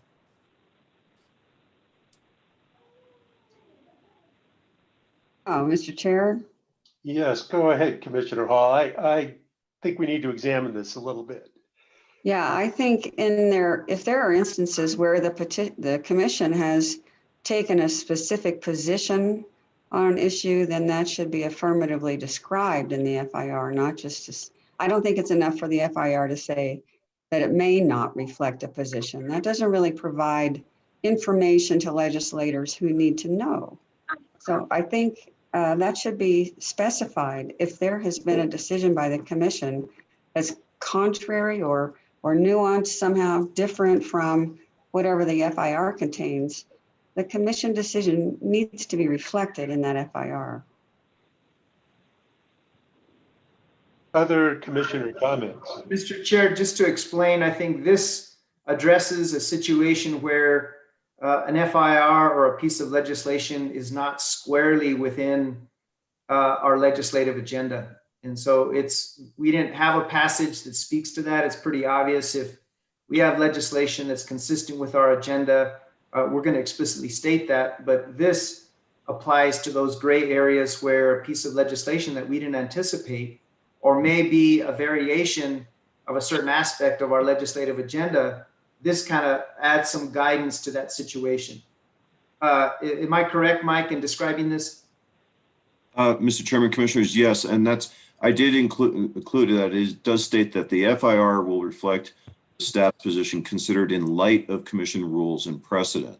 So to the extent that the commission has ruled in a particular way that affects the response to or the preparation of an FIR, the FIR should reflect that. However, as Commissioner Maestas was just saying, I think that's a good way to put it. There are nuances. Obviously, when we're responding to proposed legislation, the legislature is trying to, and so unless the commission has taken a specific vote on that legislation, there are often situations where the changes that are proposed may not have been necessarily squarely addressed by prior decisions of the commission. So that's, I was trying to make a provision in there that at least advises the legislature that this is what the commission, this is maybe what the commission has ruled in the past, but the commission hasn't necessarily addressed this specific issue because we only have 24 hours to turn these around. Yeah. And so we'd be holding special meetings constantly during this section to address every FIR. Right. So I think that Commissioner Hall raises an interesting point. So we have our list of policy ideas. It's not legislation that we've said. We've got a list of 18 or 19 items that we affirmatively would, as a commission, unanimously agree we'd like to see happen. And legislation could come in that touches on one of those items, as well as many other items. And so my personal take has been, it gets very dangerous for us to support bills. It's a lot more, it's a lot better for us when we support a particular policy. And, a bill may or may not contain that, but bills change every time they move from a committee or to the next step. They get amended and changed, and you endorse a bill and it changes on you before you can blink an eye sometimes. But if there's a view from staff in FIR that directly contradicts something that we've laid out unanimously as a commission, that's our policy, I think that does a couple of things that are not good.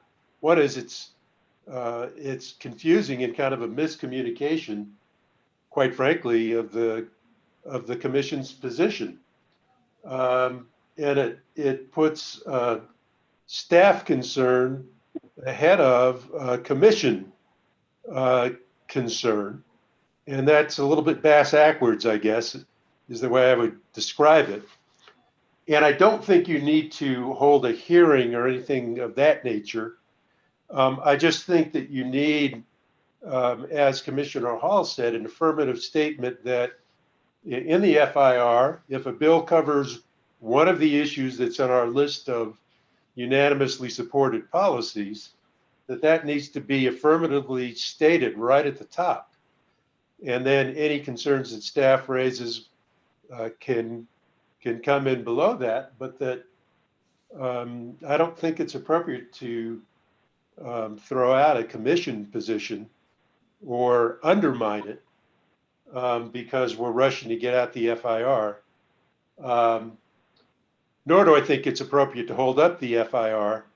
So I think the appropriate way to do it is to be sure that we state at the top that, this is the commission's position on this particular aspect of the bill from a policy perspective. So Cynthia, am I covering the territory that you were thinking of there? Yes, part of it, but I also think it should be a little bit more clear, particularly this clause where it says, due to time limitations, blah, blah, blah, and FIR will reflect staff's position considered in light of commission rules and precedent. To me, that does not require staff to really specify what commission precedent is. It states staff's position as they consider it in light of commission rules and precedent. I still think it should be more explicit that staff, if there is commission precedent in decisions, those need to be at least recited by staff. You know, if they're you know, on the same subject matter, but in an opposing position or a supportive position, either way, they should be cited. And I don't think that's too burdensome for staff to put in, even under the time constraints. Staff's aware of what cases have been decided, and they should put that stuff in there.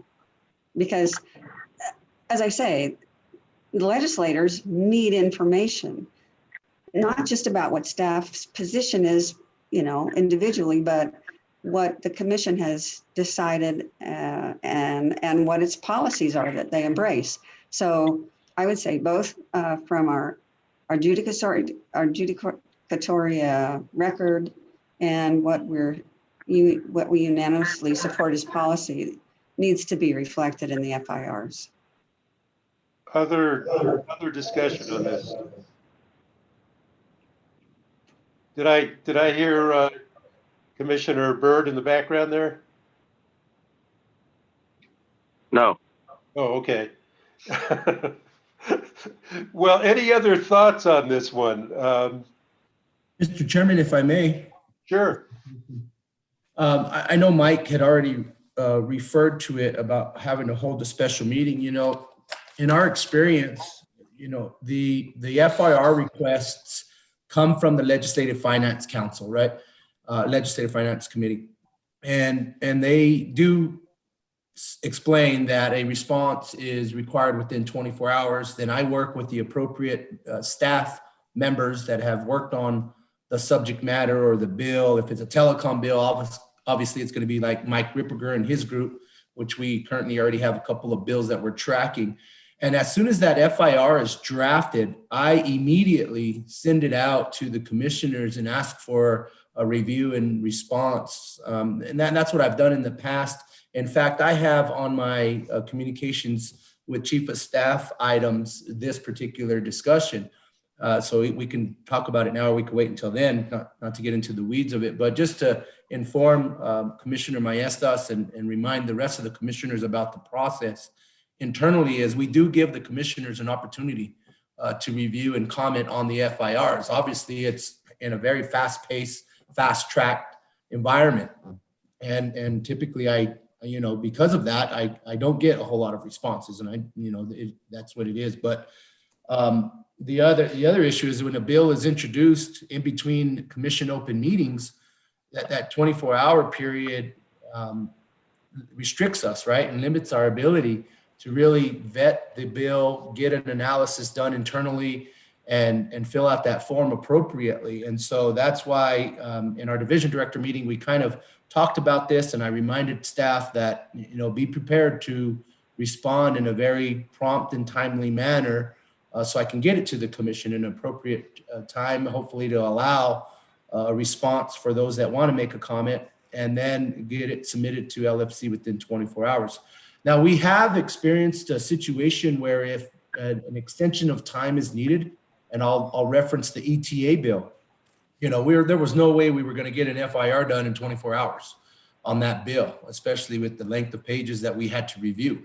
And so they did honor our extension requests. And as long as we communicate with them, that seems to be go over well. So if there's a bill that is being tracked and we believe we would like to spend more time on it and vet it during a commission open meeting, then I'll ask for that.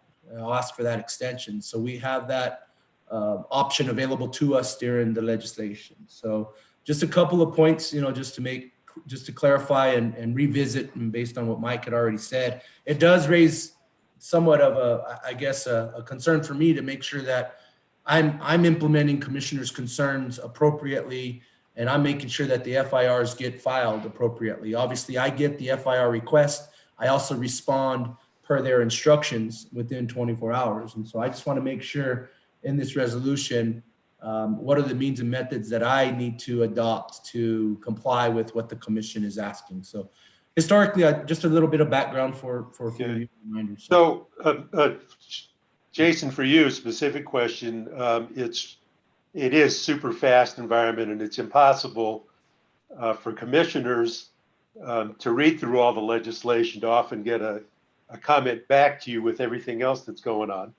And that's why we trust staff with this. But if we, for instance, take our policy position paper where we have those 20 items, and if there's something specifically there addressing that, would it hold you up at all to basically cite that item from our list of policy positions? I would think not. No, Mr. Chairman, Commissioners, absolutely not. I think that has been shared with the division directors. And so when an FIR is requested from LFC, I will remind the technical staff members working on the FIR to revisit that list and see if it aligns with what some of the commissioners, the sitting commission supports.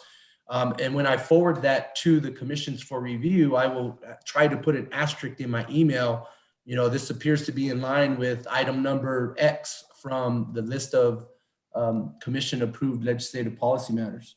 So that's the way I'll try to communicate that in a fast track environment. Hopefully that might at least flag it, if nothing else, to be something that has already been previously discussed.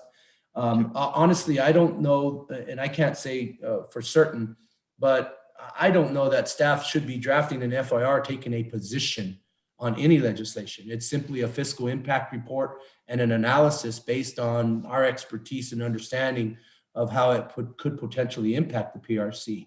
So I want to, and I know that's true, but the fact of the matter is, in real life, it's oftentimes that's a theoretical distinction we make, but in real life, right. Those distinctions often aren't so clear. So, right, and I agree with what Mike has presented. Just so you know, to make sure that the readers understand that this is staff's FIR, not something that has maybe been vetted with the commission. Also keep in mind the actual FIR that gets published to the general public and other stakeholders may not necessarily be the PRC FIR. The analysis, the analysts from Legislative Council Services, consolidates all of the FIRs, and then they publish what they think is appropriate. So just wanted to make that very clear as well. Mr. Chairman, this might be. Yeah, go ahead. Before Jason, actually, you guys just touched on that point. I was actually going to suggest that I was looking at my language, and the use of the word position, staff's position, is really not the best choice. And I was going to suggest that actually we say staff's analysis, and say considered in light, or rather consistent with the commission's policy, rules, and precedent. That's a lot better. It's acceptable. Mr. Chair? Yes, go ahead, Commissioner Hall. So I just, I'm a little embarrassed to admit I don't remember now from the last year or previous years when I've been here, how much general counsel is involved in reviewing FIRs, if at all, before they go out. But I know when I worked for a few years at the insurance division, no FIR went out that wasn't reviewed through the general counsel's office. And to me, that makes sense because of the legal nature of the legislature's job. They're creating laws, and and that's kind of in contrast with what Jason's saying, which is it's just supposed to be a fiscal impact report. But the real fact is that they often contain policy concepts because of two sections in the fiscal impact report. One is the one that asks for significant issues, which necessarily goes beyond fiscal items. And then another section that says other issues, which is just a wide open door for any kind of discussion you want to put in. So, unfortunately, or maybe fortunately, both fortunately and unfortunately, they become more of a policy piece, depending on the issue. And I have often thought that it would be good if they could be vetted through general counsel's office, because to the extent those issues arise, I think that really is unfair to staff to have to analyze all those aspects without the, the support of some sort of legal review. And maybe staff legal gets involved. I don't know. And if they do, then that's good. But there probably ought to be some sort of legal review for most of these, just to examine whether or not there are legal or commission, legal precedent or commission policy issues that need to be appropriately analyzed. Mr. Chairman, Commissioners, I just wanted to respond. This is one of those instances where we've got we have the dual role of the General Counsel's Office and the Legal Division. The Legal Division by statute obviously is charged with representing and providing advice to the Commission, except in cases where there are adjudicated matters. So in this instance, actually, all the FIRs do go through legal review. The staff, when we're using the term staff in kind of a broad way, and it includes both the Office of General Counsel, the Legal Division, the Utility Division staff, Transportation Division staff, whoever's working on these FIRs. And so the Legal Division, we all see them, but the principal obligation for legal review of, say, FIRs prepared by a Utility Division staff member goes through the Legal Division. We also see those, but as I said, the principal obligation is over there. General Counsel's Office also prepares FIRs on its own to matters that are appropriate and don't require the specific subject matter expertise and input of the, say the Utility Division, which often falls on those persons over there. And so there is legal review. Mr. Chairman, if I may, just to add on, thank you, Mike. That's exactly what I was going to say. I try my very best to identify who the players should be representing the PRC in drafting this FIR at the very beginning. And I do ask questions before even sending it out. But Commissioner Hall, to Mike's point, I at least copy OGC and legal at the same time I copy the commissioners for a review prior to submitting back. A lot of time there's input from both our offices. Right. That's reassuring. I'm glad. Any other discussion or changes that are suggested for this item? Mr. Chair, you may Yes, Mr. Chair. Let's take Commissioner Vicente Aguilar first, and then we'll get to you, Joe, in a minute. This is a question for Michael. Do you have in your resolution that during the legislative session that legislative discussions, it appears on every agenda every time we have a meeting? Mr. Chairman, Commissioners, actually, I did not address that. That's something that we could address. I did not. That's actually something that was an oversight. And Mr. Chairman, Commissioner Vicente Aguilar, I also was going to discuss that to see how we wanted to actually notice and discuss legislative matters during communications with Chief of Staff. And so now, thank you for bringing that up. Now, that's what I had on my item. Well, we have 60-day session coming, and there's an opportunity for commissioners to review the bills and have their concern addressed during the open meeting. So in the past, it was on the agenda of every open meeting during the legislative session. So it's not like we're not, we are in the loop. Mr. Chairman, Commissioners, I think I probably should address proposed section Q because it kind of dovetails into this. This is the provision that states that in the event the commission chooses to either not take a position on proposed legislation or votes to take a position that differs from the position of an individual commissioner, that individual commissioner retains his or her individual prerogative to express his or her personal views to the legislature. In so doing, the commissioner shall clearly state and advise the legislative body that the views expressed by the individual commissioner are personal views and are not the official position of the commission. This sort of depends on what the commission decides it wants to follow as far as a procedure similar to or related to what Commissioner Vicente Aguilar just raised, which is, and I believe Commissioner Fishman touched on, which is whether the commission will actually be taking an official position on legislation at all.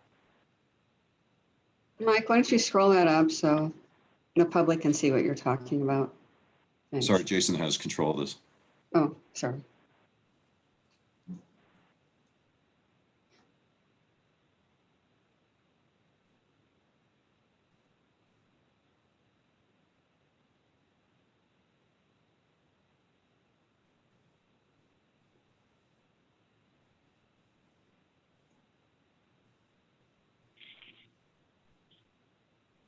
Commissioner Vicente Aguilar, or have we covered your issue?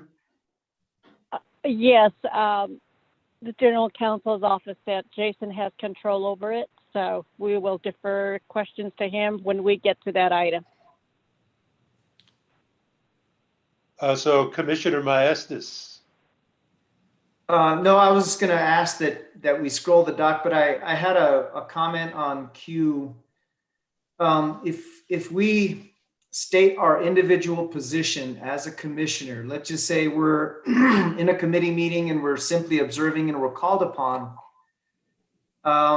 might we be accused of prejudging a particular piece of legislation that could be implemented by the PRC? I know there are some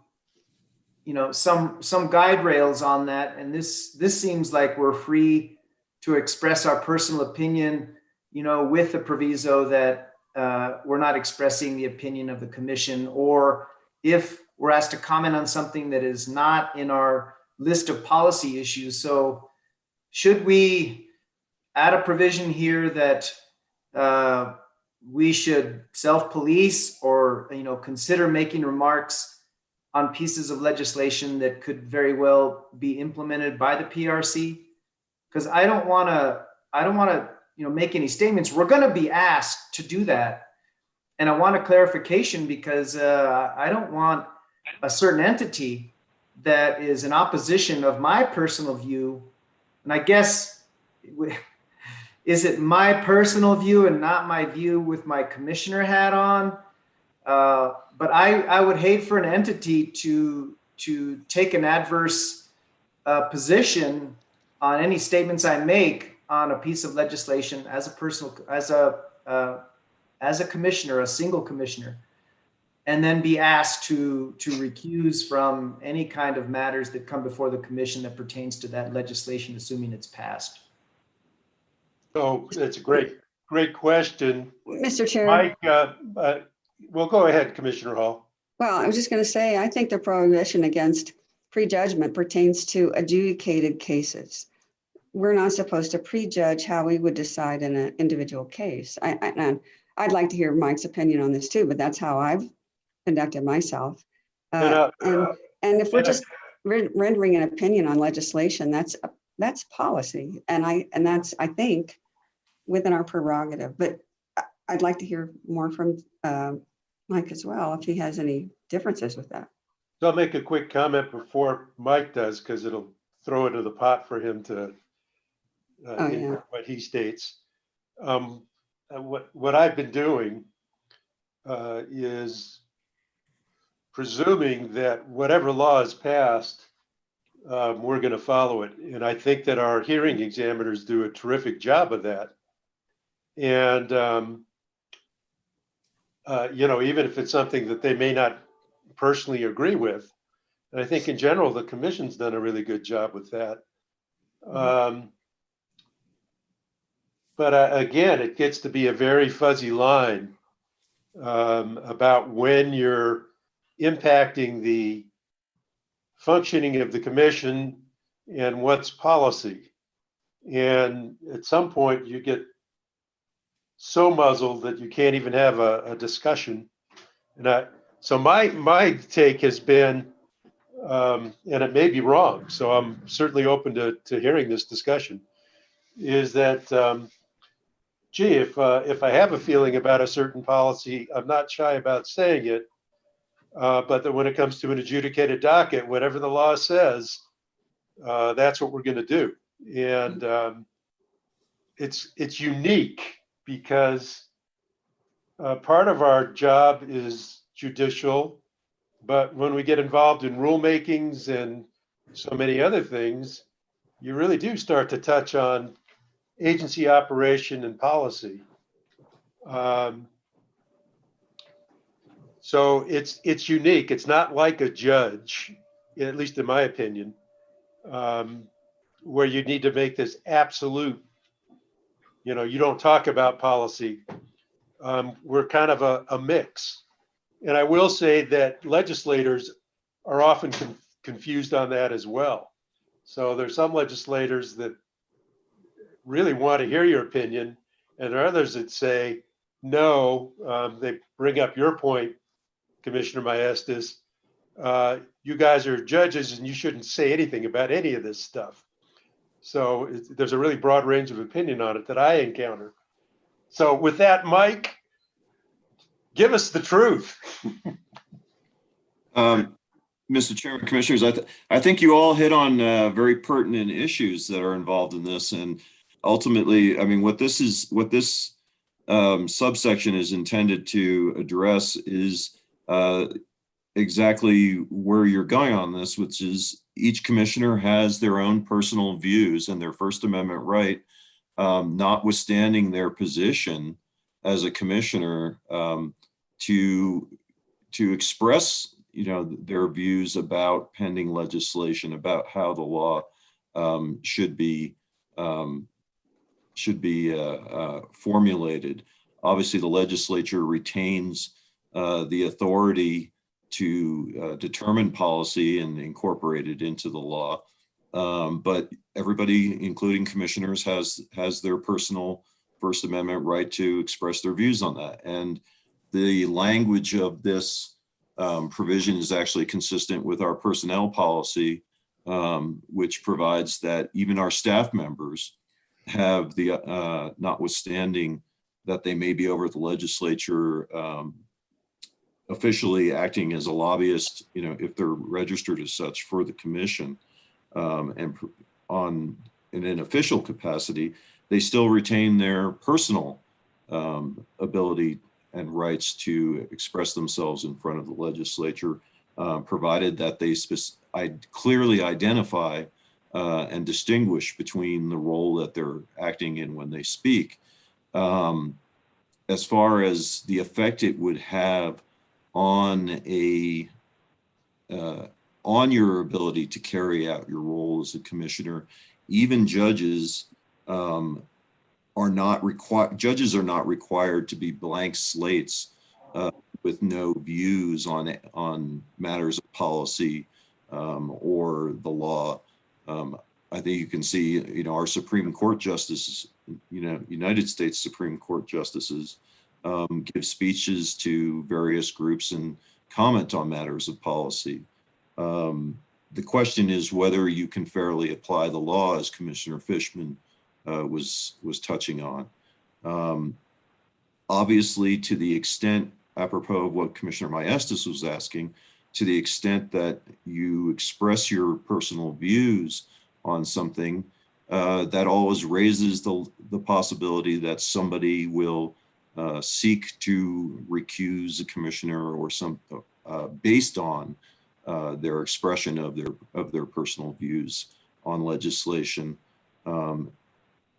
However, the question that it raises is, do those personal views rise to the level that they would prevent you from fulfilling the obligations of your duties as a commissioner in a manner that's fair to the parties in the case and that's consistent with what the law requires.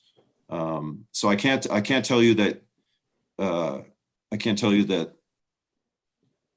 you don't face the chance that somebody would criticize you or attempt to do that. But what I can say is that as long as the commissioner can honestly say that they can apply the law as the legislature adopts it, that should not be the basis for recusal, whether voluntarily or involuntarily. I think, did that address the questions? It did for me. So kind of come, go ahead. Yeah.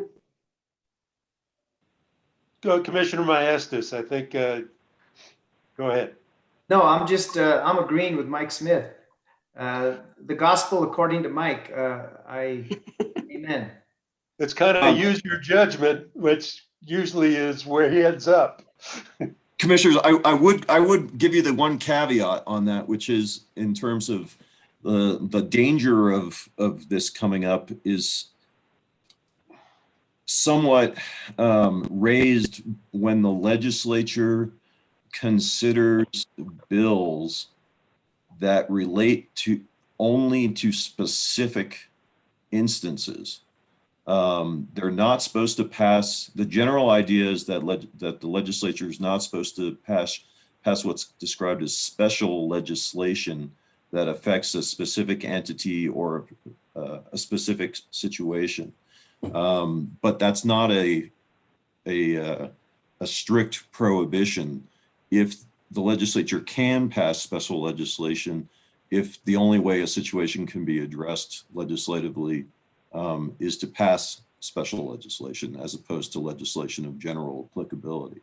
So in that instance, if there's a bill that's pending that would relate only to a specific matter that comes before the commission, that obviously would raise, and the commissioner expresses a strong view on that, that raises the likelihood that somebody might challenge a commissioner's ability then to sit fairly on the case and apply the law without regard to his personal views.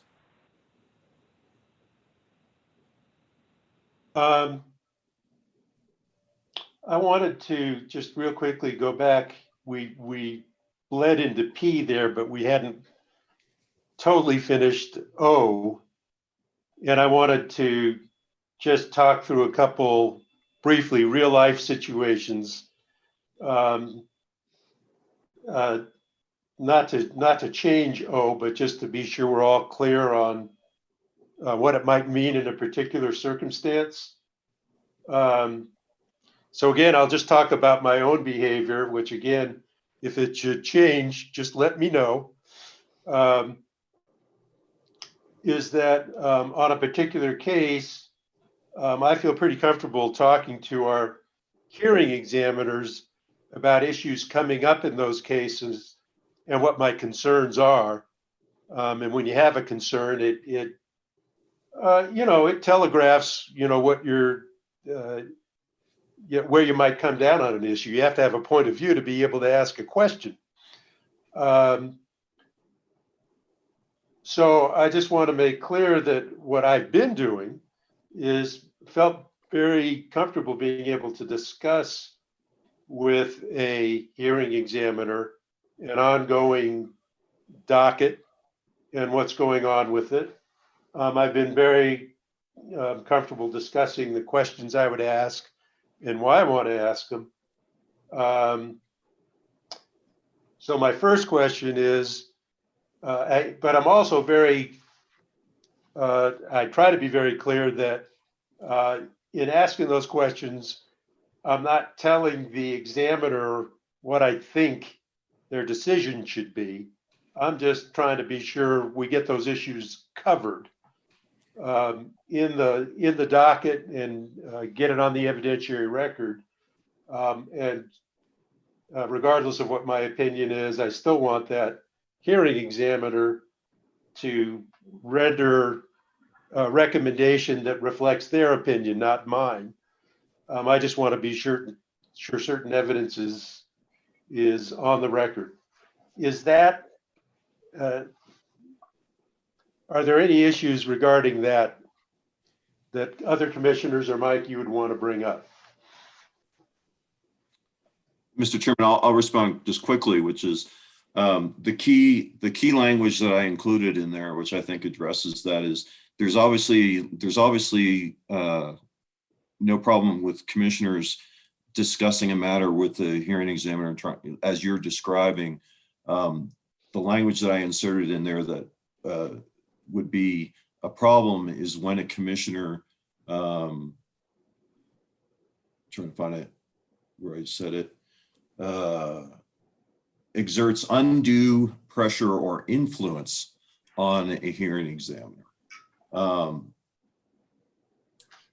think, as I always say, one of my primary obligations as your counsel is I have to also exercise my independent judgment in rendering advice to you. And as part of that, the fun part of my job is I am the one who gets to tell you no. And so it's the same, and fun is in quotation marks. The same situation exists with the hearing examiners, which is they have an obligation to provide you their independent judgment and advice. So what this is really pointing out is that I think in the past, there may have been commissioners who have attempted to exert some sort of undue influence over the hearing examiner's decisions. I'm not pointing to any specific instances that I'm aware of, but I do know that there have been, there is a strong desire by the hearing examiners to maintain that independence, and that I think it's crucial to the role and functioning of the hearing examiners. So this is really just reinforcing that independence formally in the context of this provision.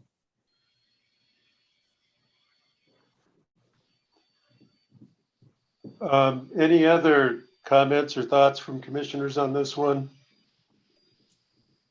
Because again, I don't want to shut down communication between hearing examiners and commissioners, which I think is terrifically important. Go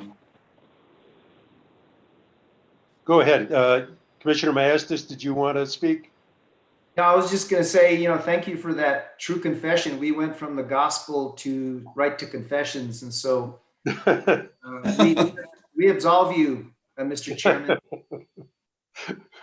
There have been one or two times when a hearing examiner has pushed back a little bit when I was talking, because sometimes you bleed into advocacy without realizing it. And I just encourage hearing examiners to do that. Don't be shy. But we want to have the open discussion without commissioners demanding a certain resolution here.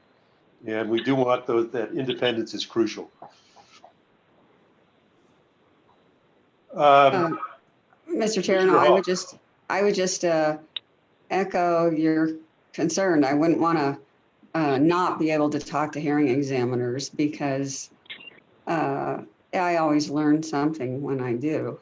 And I think it's a real valuable opportunity.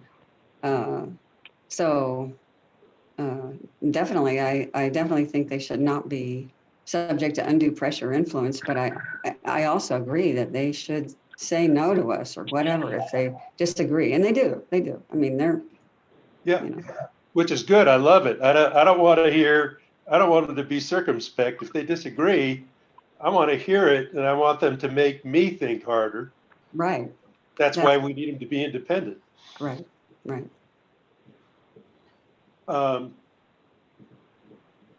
And the one other thing that I want on this item O, the issuance of single commissioner bench requests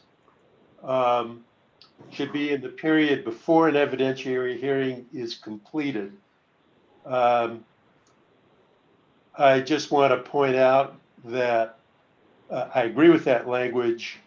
And what I see happening at hearings is oftentimes there are bench requests from a hearing examiner during those hearings.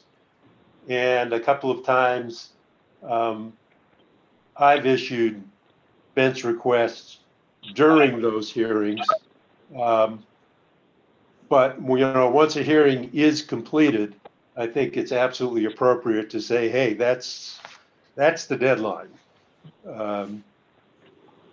Don't be mucking in it after a hearing's been done.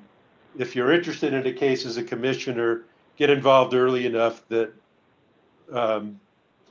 you're with the program and you're not mucking up the schedule. And I think that's a very fair thing to ask of commissioners. So just to emphasize that. So I have a question here. Actually, I think that's a real good observation. That's good that oftentimes hearing examiners do issue bench requests during the hearing. So I kind of wonder where this requirement comes from. If it comes from hearing examiners, I totally respect it. About bench requests from commissioners being limited to, being ended at the beginning of the hearing, but. No. What I'm saying is, if it's before the conclusion of the hearing, I think that's better. that I think it's appropriate for a commissioner to be able to issue a bench request as part of that hearing process. But that once the hearing is closed. I agree. And from my experience with hearing examiners, I wouldn't think they disagree either, because they do welcome questions from commissioners throughout the hearing. So a bench request to me would be the same sort of thing. Yeah, and I just wanted to emphasize that they're very specific in this language, and I think the language is correct. But that I wouldn't want a commissioner to feel limited from doing a bench request if they're sitting in on a hearing. They should feel able to do that, and I think that's appropriate. Well, this language doesn't quite say that. It says a single commissioner bench request and adjudication to obtain information should be limited to the period before an evidentiary hearing is completed. No, that does say that. Okay, it's fine. Yeah. Sorry, I misread it. Mr. Chairman, Commissioner, I just want to point out this part of this is I've had to defend in Supreme Court appeals claims of error that were based on issuing bench requests after the recommended decision was issued. So it does raise issues when commissioners do that. In that instance, the proceeding was not reopened, and so there were arguments made that the information received in response to the bench request tainted the commission's, because the argument was made that the commissioner was relying on matters that were outside the record. Well, I guess we all have to be aware that if there's an answer that parties want to be able to respond to, a bench request made during a hearing, if there isn't a provision made for others to respond based on those answers, that can be problematic. So, Mr. Chairman, I would point out actually it's less an issue of it being made problematic. It certainly would be problematic because the opportunity to respond is considered basic due process. Right. So we just need to be aware of that.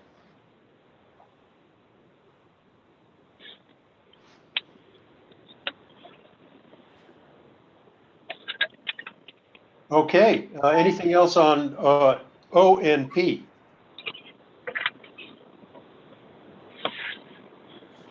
Okay, so let's go ahead with the next. I guess we're on Q. Mr.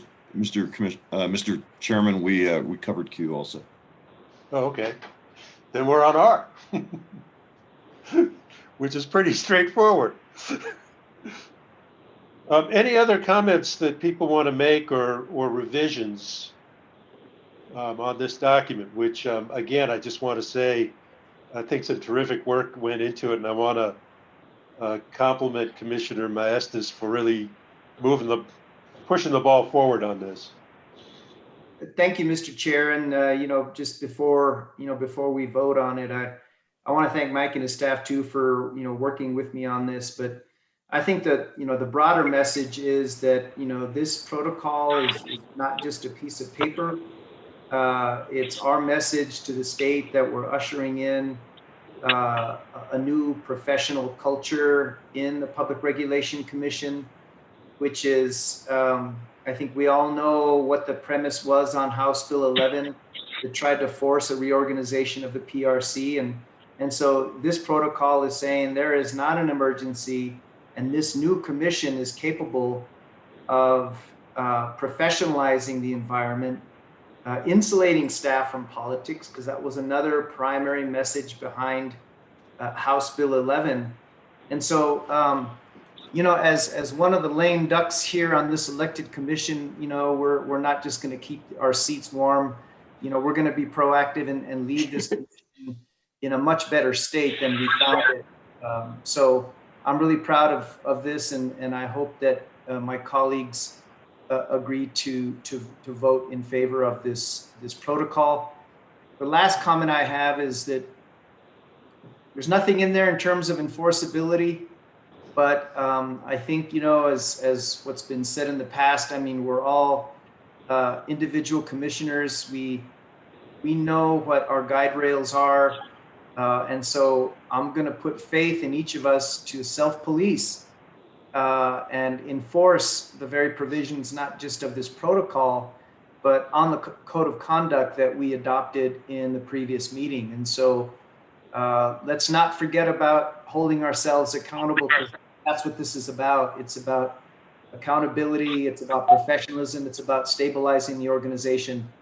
And so, again, I hope my colleagues will vote in the affirmative for this revised protocol. Any other discussion? Mr. Chair? So I'm going to start with Commissioner Byrd. All right, thank you.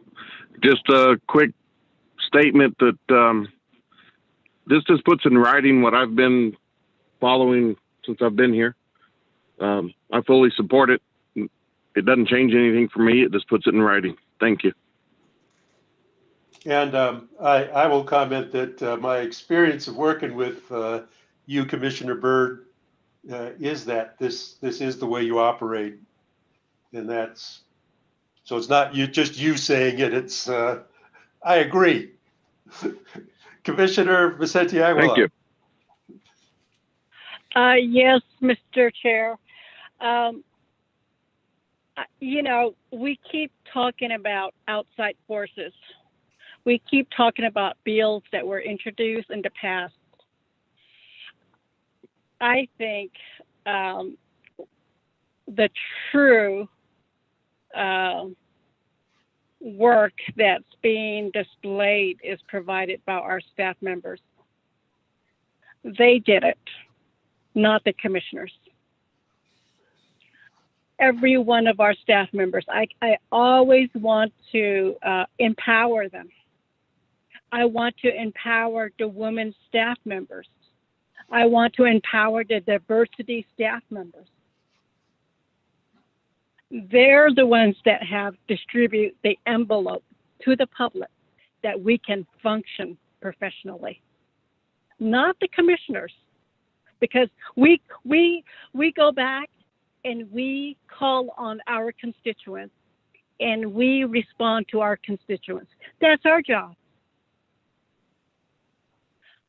But to put the laws and the policies in place, It's our staff members. I can go on and on with many, many good staff that we have. I can't thank them enough. And so it's not us, it's our staff members. We cannot continue to wave the flag that it's not us, it's the staff. They've been here 15 years, 20 years. They do a phenomenal job. That's the ending with my remarks. Thank you, Mr. Chair. Thank you, Commissioner. And, you know, I would point out that so much of this document is directed towards keeping commissioners from screwing up the great work that's done by staff, by our hearing examiners, by OGC. And, you know, so I think your thoughts are kind of reflected in this document quite well. So, any other comments? With that, I would move to adopt this resolution with the minor changes that we made. Second. We have a second from Commissioner Hall. And Mike, could you just real quickly walk through the changes that we noted as we went through? Do you have those noted down? Can you hear me? Yeah. Yeah. See, the first revision was in subsection G. That was the may, should, shall. The agreement was shall be tabled, and that with the exception of time-sensitive matters, as a matter of courtesy, any matter proposed for action appearing on the agenda for the first time shall be tabled to the next open meeting at the request of any commissioner desiring additional time to deliberate on the matter. Moving down, the next was subsection N. Commissioners, and I'm proposing that we break this into two sentences to make it read better. And it would say, commissioners receiving inquiries from the public seeking information or advice concerning matters subject to the commission's jurisdiction shall refer such inquiries to the chief of staff and or the office of general counsel. Complaints about regulated entities shall be referred to the Consumer Relations Division. Subsection P, the language would be changed to reflect, due to the time limitations for completion imposed by there was an error. I wrote Legislative Counsel Service. Chief of Staff has corrected me very subtly that it is actually the Legislative Finance Committee. So I will revise that. Due to the time limitations for completion imposed by the LFC, an FIR will reflect staff's analysis consistent with commission policy, rules, and precedent, but may not necessarily reflect a specific position ratified by a vote of the full commission. And then the rest of the language would stay the same.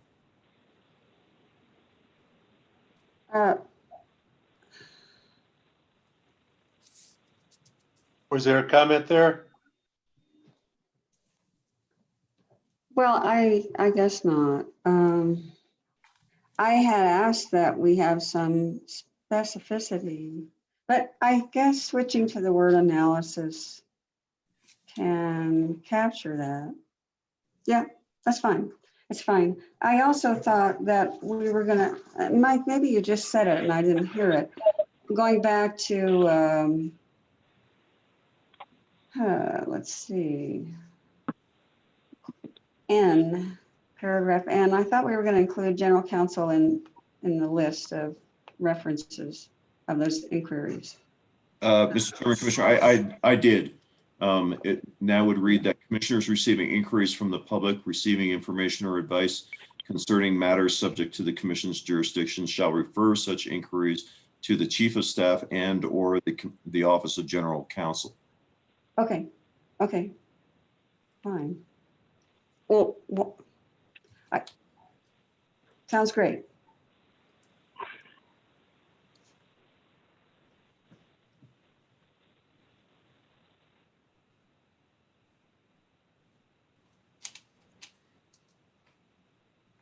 So you're going to take out Consumer Relations Division? Is that what you're saying? No, the second set, and I would broke it into two sentences. So the second Oh, I see. will All right, receive, fine. will state complaints about regulated entities shall be referred to the Consumer Relations Division. Okay, fine. Sorry. Just processing it slowly. Thank you. Okay, any others, Mike? That's what I had written down. Does that cover everything the commissioners were concerned with? Terrific. So I think we're ready to call the roll. Commissioner Byrd, Aye. Commissioner Hall, Aye. Commissioner Vicente Aguilar, Aye. Commissioner Maestas, Aye. and Commissioner Fishman. Aye. Commissioners, the resolution is adopted by a vote of 5-0.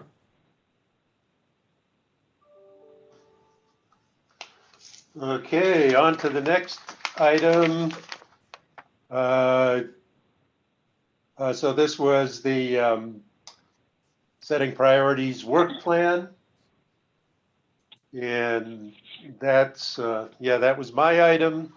I'd called around to a number of folks and taken all the input and tried to put it into some kind of order about how we might go through this process. And so Jason just put it up on the screen and just wanted to discuss if this process makes sense for us to set up our goals, strategies, and what we want to achieve over the next couple years. And I have distributed this previously, and I'm not sure if all commissioners, I hadn't heard anything back since I distributed it. So I can either talk through it, or if you've all read it, we can just open it up for discussion and revision. So commissioners, tell me how you'd like to proceed. Mr. Chair. Yes, Commissioner Byrd. The only thing I'm working on, I guess, trying to work through is the actual workshop being in person, and then seeing the agenda and what Judy put on. We may throw these in together, but could we not do this the same way we did our legislative policy agenda and work, just get to work on it that way?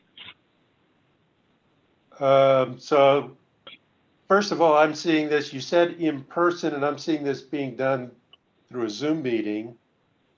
And then I'm not quite sure what you're asking on the other, when you say the way we did the legislative agenda. Well, we just emailed through the Office of General Counsel, kind of set up what we thought was good policy we could all support. We talked about it like we are now through the open meetings until we had our agenda for that set up. Do we need the additional open meeting? Workshop meeting is the question. Okay. I'll just open that up for discussion from other commissioners, what their thoughts are. Mr. Chair? Yes, Commissioner Vicente Aguilar. The part that I don't agree with is the what should be left on the appointed commissioner's plate in the next 2 years. I think we have a good organization, and if future commissioners want to pick up certain policies that we have set in place, let them select that and let them pick it up and run with it. We should not feel the plate for the future appointed commissioners. You know, that's just my take on it. I just feel that we need to concentrate on the current situation, not what's beyond 2 years.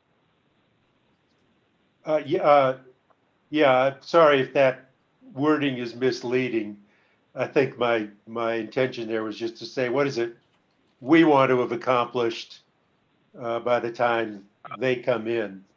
And of course, Okay. whatever they want to do, they're Okay. going to do. So, Okay.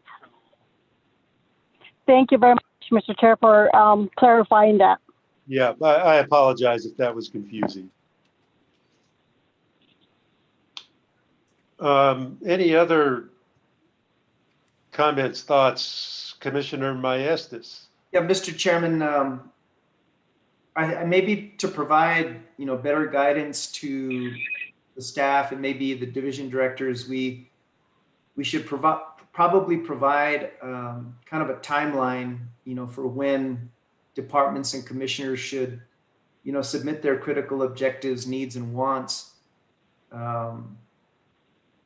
And also, do we have a jumping off point? Is there any kind of existing strategic plan or ongoing goals and objectives in the context of the commission's annual report? I realize that there are metrics that the LFC has for the PRC in determining or making a decision on what recommended appropriations the PRC should receive. So I want to make sure that we identify any existing jumping off points, any other plans, any agreed upon goals and objectives that have carried over into this commission. And I really want this effort to be constrained with the work we know we have in front of us. And so I want this to be, we need to brainstorm, right? And then we need to, I think, have that dose of reality and provide adequate, constraints, obviously time, resources, things that we know that will be coming before us. So I want it to be, reasonable, but I don't want to stifle any kind of innovation and brainstorming. And so as long as we can provide for that and understand, what we know, what metrics, what goals and objectives are existing that apply to us, I think that would be a good starting point. So I wanted to I'll come back real briefly to Commissioner Bird's comment. Do we really need to do a separate workshop? My thought was it's probably a good idea because in the discussion, we're including a number of people other than commissioners. And that a workshop might be a better way to better do that. It's certainly not the only way to do it. But I think let's first come back and comment and kick around Commissioner Bird's idea. Does it make sense to other commissioners to handle this? I guess my other concern in putting it together this way is that it could start to take a lot of time during our open meetings, and it might create a situation where we don't do a good job of saying, okay, let's get our priority list set by a time certain. Set some deadlines to get this, for lack of a better word, I'll call it a work plan, to get it together, and that we might do a better job of that if we do it through a separate workshop. So that was my thinking in structuring it this way. So other comments? Mr. Chair, Yes, go ahead. what I don't want to do is, in the interest of not having a very long drawn out meeting to start from the beginning, maybe the first part would involve staff, because if we start, exchanging information and establishing consensus outside the context of an open meeting, then I think that we're creating a violation of the Open Meetings Act and possibly participating in a rolling quorum. So maybe the first step should be gathering information with a specific time frame from staff in terms of what they feel needs to be done, and then the open meeting would simply allow us to either add to or amend what the staff recommendations are. And so I would advocate, in the interest of transparency, to let the staff take the first bite at the apple, and then we, the commission, may look at their plan and add to it as we see fit in an open meeting. And that could be, our plan, and it is a plan. It may change, but certainly, having the initial staff feedback in creating that first straw man for us to deliberate could respond to Commissioner Byrd's concerns about, having a drawn out meeting. It may make for a more efficient meeting, and yet we would be transparent as commissioners in deliberating over the finalization of the plan. Okay. Other thoughts on this? Mr. Chair, Okay. Commissioner Byrd and then Commissioner Hall. just to add to Commissioner Vicente Aguilar's comments, along with Commissioner Maestas, we could take that information from staff, prioritize it, and maybe disseminate it between commissioners so that, it doesn't take all 5 of us to do a certain workshop on new rulemaking or something like that. But we could disseminate the list so that we can divide and conquer and get as many goals accomplished in the next 2 years that we can in that manner. Commissioner Byrd, yeah, I would personally, I see part of this as putting together a work plan, doing exactly what you said. So I know there are certain issues. I know Commissioner Maestas has a particular passion, for instance, around transportation electrification. And we've got some dockets coming that are recently on board about that. I know Commissioner Hall has some passion around rulemakings. I have a particular passion around some rate design stuff. I think it'd be great to have certain commissioners take the lead on certain issues and divvy up the workload so we can cover as many bases as possible. And I think it's terrific if, we among us have faith and trust in one another to, when they bring that work forward, to have done a good job with it. And certainly the commission modifies. Well, that may be a step too far. Pardon? Trusting? Yeah. Well, that may be a step too far. I'm sorry.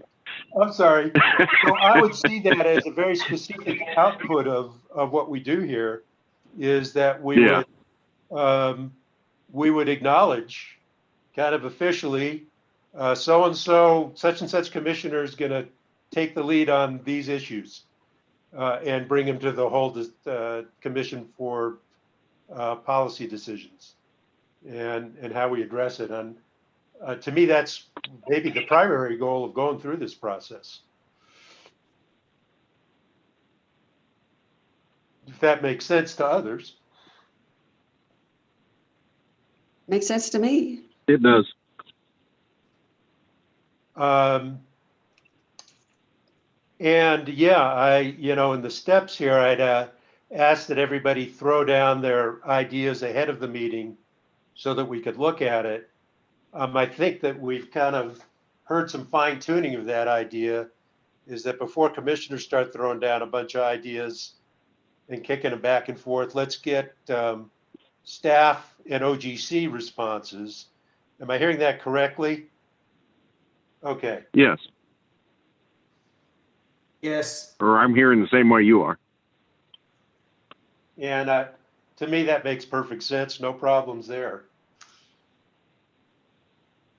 Mr. Chairman, if I may just address the commission real quick. Sure. We had a division director meeting yesterday, and I have already introduced this two-year strategic plan concept to them. I have already asked that each of them start having internal discussions within their divisions to identify the needs and wants list. We started this needs and wants discussion probably two and a half years ago. And so there's been a working document within each division of where they have actually established their needs and wants. And that's primarily been something we use when doing our budget projections, to making sure that we get the divisions what they actually need to continue to be productive at a very high quality level. And then we kind of took in the wants list into consideration based on budget availability after we address the needs. And so they are revisiting those lists now as we speak. I will also mention that as part of our annual fiscal year operating budget request, we are required to submit a 4-year strategic plan. And every division has provided input with initiatives established, which has a goal, it has an objective, it has the fiscal year 21 action plan, a description of the measure, and a measurement method. And every division provided valuable input into that. And so that may be something, to Commissioner Maestas' point, that we could use as a starting point and continue those discussions. And so I will circulate that document with the commission again. I will also provide a copy to the division directors simultaneously and have them reference that back and forth as they're starting to create their needs and wants list. So we kind of already have begun the process. Terrific. Vis-a-vis that, Mr. Chair. just real quickly, and then I'll get to you, Commissioner Vicente Aguilar. Well, now I lost the point. Commissioner Vicente Aguilar, take it away. I'm sorry to interject, but I just have a question for Jason. Can you please update your priority list with the division directors? And also, we want to hear from staff members that distribute the mail. We want to hear from staff members that are not primarily in the discussion of policy matters. We want to hear from every staff member, and this is their time, and take as much time as possible. Don't rush it. This is a 2-year plan, but I'm very interested to what the staff has to say. And Mr. Chair, I would say give them a lot of time and let them streamline it when they're ready to present to the commission. Let them get on the agenda at when it's time. Thank you. Yes, Mr. Chairman, Commissioner Vicente Aguilar, thank you for those comments. I definitely took note and will also relay the message as we start to collect input and feedback from all staff at all levels.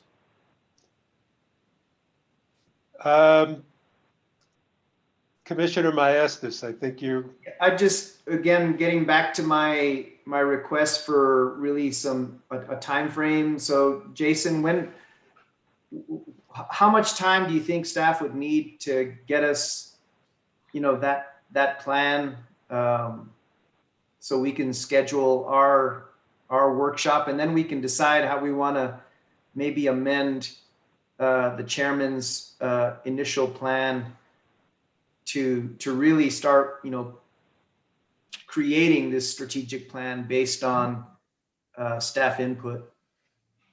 That's a good question. We did discuss workload yesterday simultaneously, and there's a lot of work. There's a lot of cases that are going to be before the commission fairly soon. Actually, I think there's like public hearings starting tomorrow on an El Paso Electric case. We talked about, and so what I'm getting at basically is, they're going to be spread pretty thin, providing valuable input, and a lot of their priorities are going to be focused on the cases, because those have deadlines. Those have orders from the commission and from the hearing examiners that have to be higher priority. Just yesterday in talking to the division directors, we identified like 9 cases that are going to be heard before this commission, likely this fiscal year, this calendar year, that is going to require a lot of attention and a lot of staff's input and testimony and responses and discovery and what have you. And so to really spend some quality time on what you're asking, to get a really good draft document, starting with the existing strategic plan, I would ask at least 3 weeks, honestly. I don't know if that's pushing it out too far, and then we're going to be right in the middle of the session at that point. And so, or not in the middle of the session, but at least 2 weeks into the session.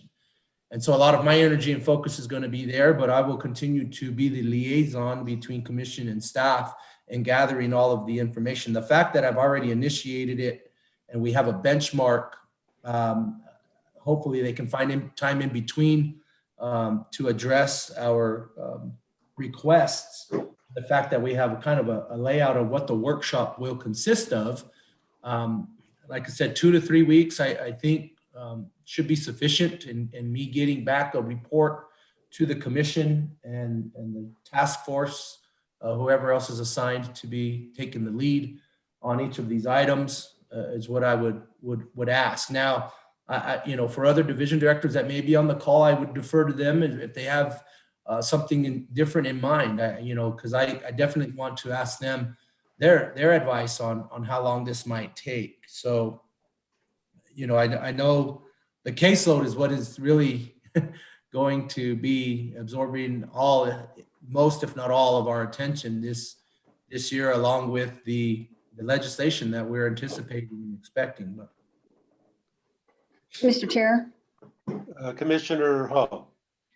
The last thing I want to do is give staff more work to do under the circumstances they're facing. I have a question. Your first bullet in steps says departments and each commissioner concisely document critical objectives, needs, and wants over the next 2 years.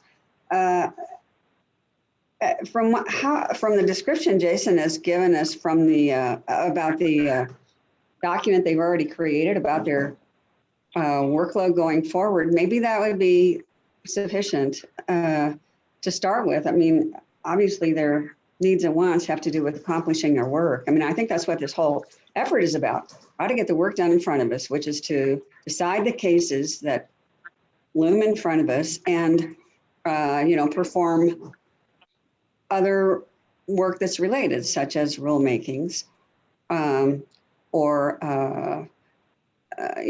carrying out projects such as whatever we need to do that is on our plate, having to do with, for example, electrification of vehicles in our state, and other aspects like that, which may well take the form of a case.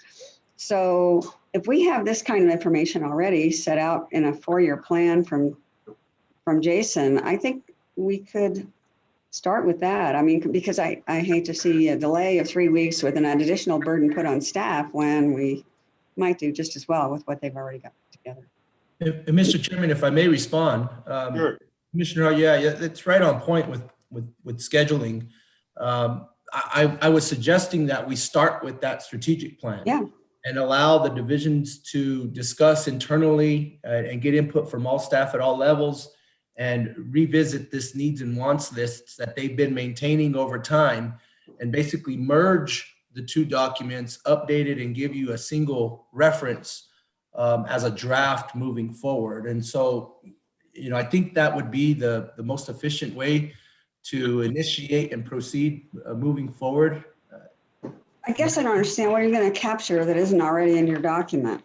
Well, for example, Commissioner, Mr. Chairman and Commissioner Hall, we didn't go to the extent of saying this would require a rulemaking. We are asking for a rulemaking. We didn't go to the extent of stating that, this would require legislation to be introduced.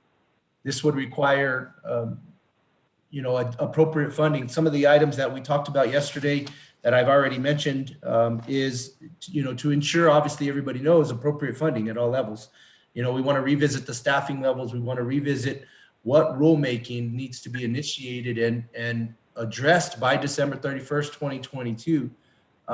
That's what I'm referring to as giving them another opportunity to add those items as well. Well, okay. Sounds more comprehensive than I thought we wanted at this point, but I'll hand that back to you, Steve, because this is maybe more of your concept, but I thought concepts like whether or not a rulemaking is needed, for example, or how to proceed with, rolling out electrification support in whatever form it takes in our commission would be something we'd be talking about as in the workshop. But maybe I don't understand that concept very well. Do you want to explain? Well, so what I'm hearing in Jason is basically we have some ideas, but you're the couple of weeks or 3 weeks that you're talking about is you and your staff getting together and being able to take some of these directions you want to go and turn it into actual definition of work product that we need produced. Specific projects, specific deliverables. And what you're asking for is a little time for your staff to get together, talk about what they feel they need to achieve, and then define it in terms of work outputs that we could then prioritize in a work plan. Am I understanding that correctly? Yeah, that's correct. One other thing is my message to everybody yesterday was, the four-year strategic plan that I'm referencing did not take into consideration a deadline. It's an ongoing working document that we resubmit every fiscal year with our operating budget request.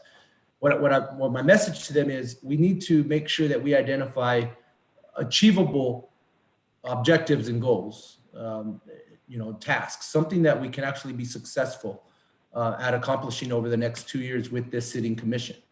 And so that's a little bit of a difference between the existing and what the one I want to actually present to the commission. And so I needed to take that into consideration. The other thing is, you have risk ranking in here, and I think I used that terminology with you before.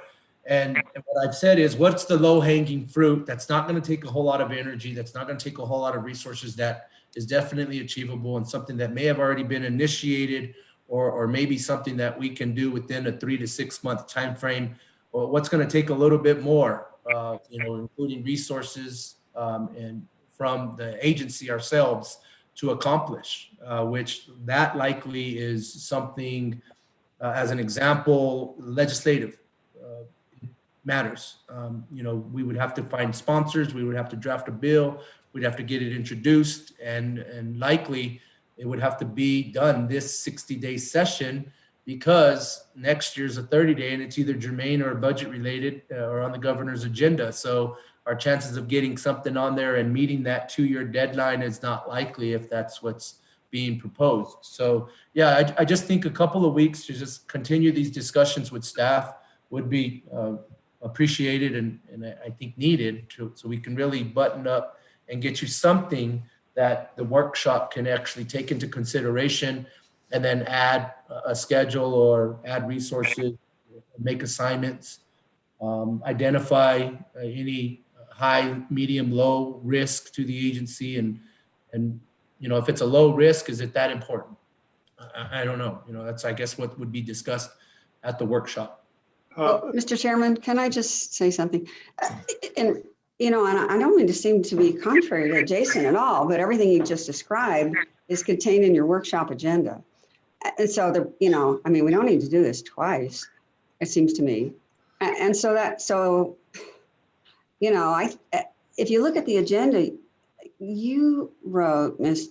Commissioner Fishman, how would you want to proceed if we get a document that has already gone through all those things from Jason? Maybe we should just, you know, do the workshop and, you know, with Jason going through this process with staff. I mean, that seems, I mean, he's talking about identifying projects to do, what legislative support we need, how to allocate resources. That's everything you have in this agenda. So what do you want to do? Commissioner Hall, my thought would be, I'm tending to want to go along with what Jason's proposing, because I think my thought when I put the idea of the workshop down there was that, number one, I don't want to, we don't have a lot of time. We've got 2 years, so we can't take 8 months putting together a plan. So there's some urgency, as you're pointing out. Commissioner Vicente Aguilar's also points out, let's be quick, but let's not rush and end up with a policy end up with a plan that's not well thought out. And I don't think we could do a workshop effectively without staff having done the kind of pre-work that Jason's talking about. That actually, we would spend a lot of time in our workshop discussing groundwork and foundational stuff that, quite frankly, what I'm hearing Jason say, staff can put together and have pre-prepared for us when we get into that workshop, and that we'd have a chance to review, whether it's a workshop or, as Commissioner Byrd suggested, a regular open meeting. And by the way, a workshop would be essentially open to the public. It has to be. I personally think it's a really good idea to do what Jason is suggesting and let staff review stuff and turn it into discrete projects that we can consider and prioritize. And that if that work isn't done up front, we're going to have a really hard time in a workshop. Well, I totally agree. The staff is the best source for creating that body of information. It just, I would hate to conduct a workshop that would then, you know, either second guess them or just, or, I mean, I think you see the awkward. It's not second guessing. It's just an opportunity to throw everything on the table at once and let us discuss and hopefully reach consensus. You can probably tell I prefer doing a consensus process. Yeah. Fine. That's fine. On which projects to do, and we're all doing that together. I mean, I see that as a group exercise, and that we should all feel pretty comfortable, staff, OGC, and commissioners, that we've got a work plan that we all believe in. And Mr. Sure. Chairman, if I may, just to briefly respond to Commissioner Hall, I probably got into the weeds about my efforts of what I want to try to do working with staff. But my whole goal in this, what I'm recommending, is to address steps 1 and 2 well in advance of a workshop.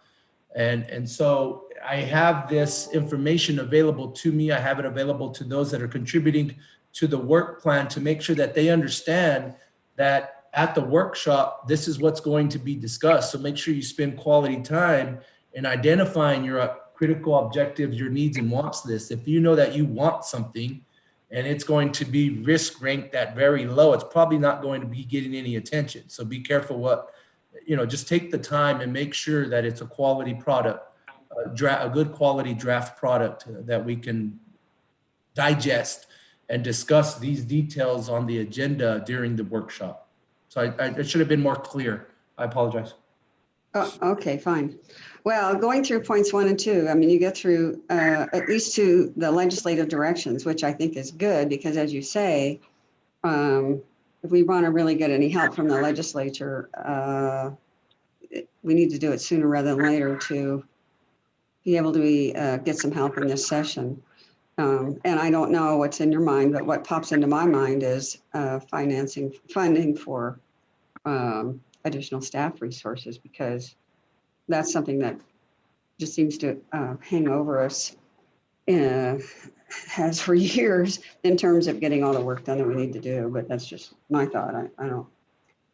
I'm sure you may have other thoughts as well. But so thanks for those comments, Jason and Steve. And I'm satisfied with this process if that's what you guys want to do, and it makes sense.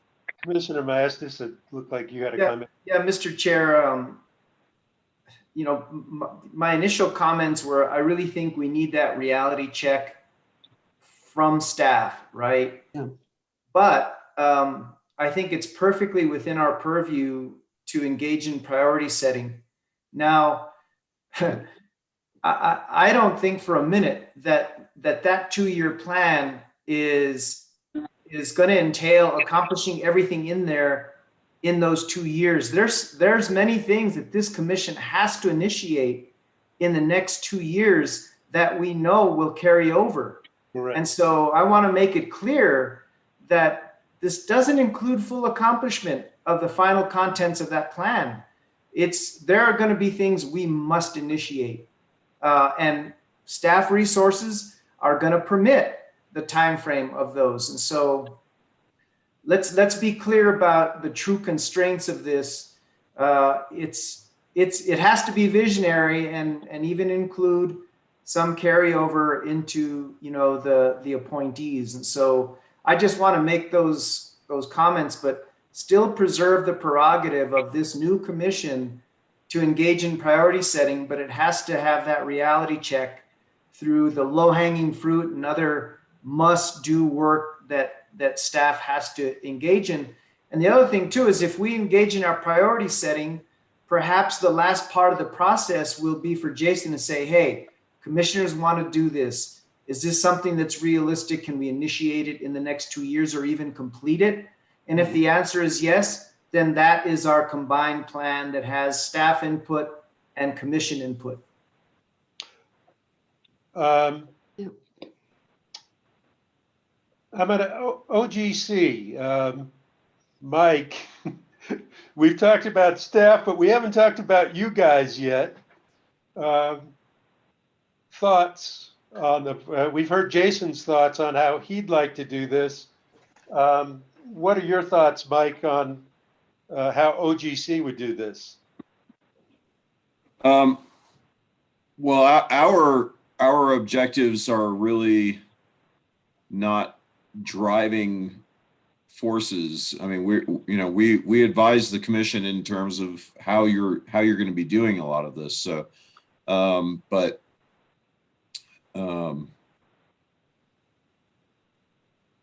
it's kind of hard for me to weigh in. I mean, other than the mechanics of what you guys are proposing to do, the one thing I would just point out is that any workshops we're conducting, I think, are special open meetings, and so we'll have to handle them that way. But other than that, I hate using the term facilitator, but maybe that's the role that OGC will be in terms of doing this. When I talked to Mike individually and talked about an outside facilitator, he almost threw up all over me through the phone. Me too. Not that he has any prejudice. Cynthia did the same. Sometimes you spend more time getting an outside facilitator up to speed than it's worth. And if we want to move quickly, that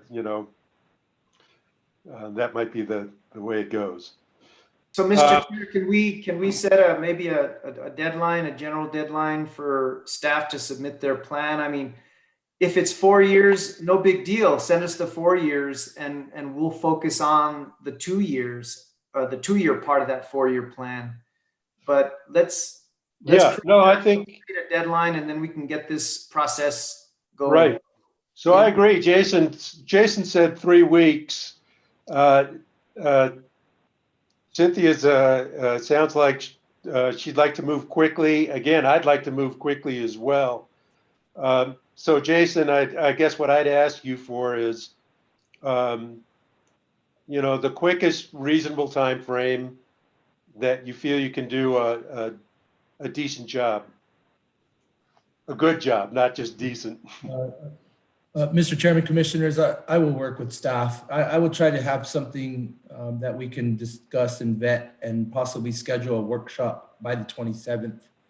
One of my agenda items is to discuss if we're even having an open meeting next week, right? I think I had proposed canceling it. I hadn't heard back anybody. So the 27th is what I'm targeting as being the next commission meeting. So I'll diligently work with divisions and get you something. Okay, so we're talking about the meeting of the 27th, open meeting that we'd have something ready. Yeah, I would propose that I have a work plan drafted as requested by the 27th. And then at that meeting, I guess we could discuss the schedule to conduct a workshop. Unless the commission wanted to go ahead and schedule the workshop that afternoon. I know we've done that in the past with hearings and public comment. Well, so I see Joe nodding his head on that idea of doing the workshop right after.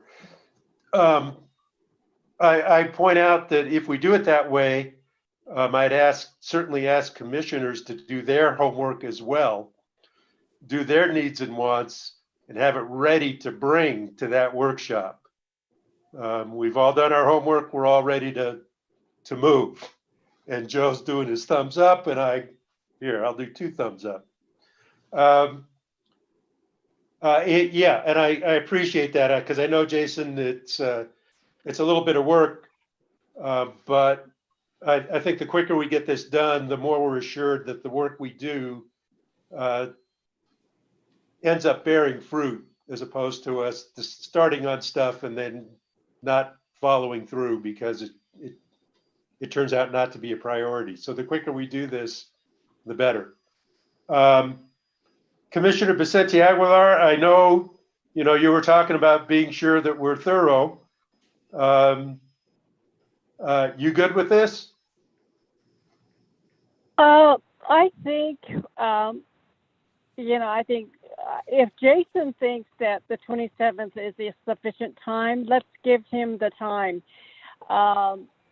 Because the legislative session is going to start, and staff, they already anticipate they're working on cases, they're involved in hearings. It's not like they have a whole lot of time set aside for the work plan. They have to work their schedule again to accommodate us. So I would leave it in the hands of Jason. Okay. And Commissioner Byrd, the discussion that's gone on all contemplates a separate workshop to just focus on this. It's all an open meeting. I guess the way we're discussing it, it's almost an extension of the open meeting. Are you comfortable with the way that that's been discussed? Yes. Okay, good. So we've got our deadline. We've all got a homework assignment for the meeting of the 27th. I would ask that everybody, when you get your ideas together, and I guess I got to ask Mike about this. Mike, is there any problem with people sending their ideas out to each other ahead of time? Joe's saying, no, don't do that. I think that's what he's motioning. Yeah, I don't think we should be sharing our priorities with one another, in advance of that open meeting. That's just my opinion, but Mike, maybe you might have something to say about that. That's what I want to avoid, actually, by first having the staff take this train of our planning going into the open meeting. Okay, sounds reasonable. Mike, any thoughts on that? Yeah, it gets to be a sticky issue when the commissioners are exchanging views on outside of the context of the open meeting. Okay, we're set. Then we'll all hang on to it and bring it, save it for the open meeting.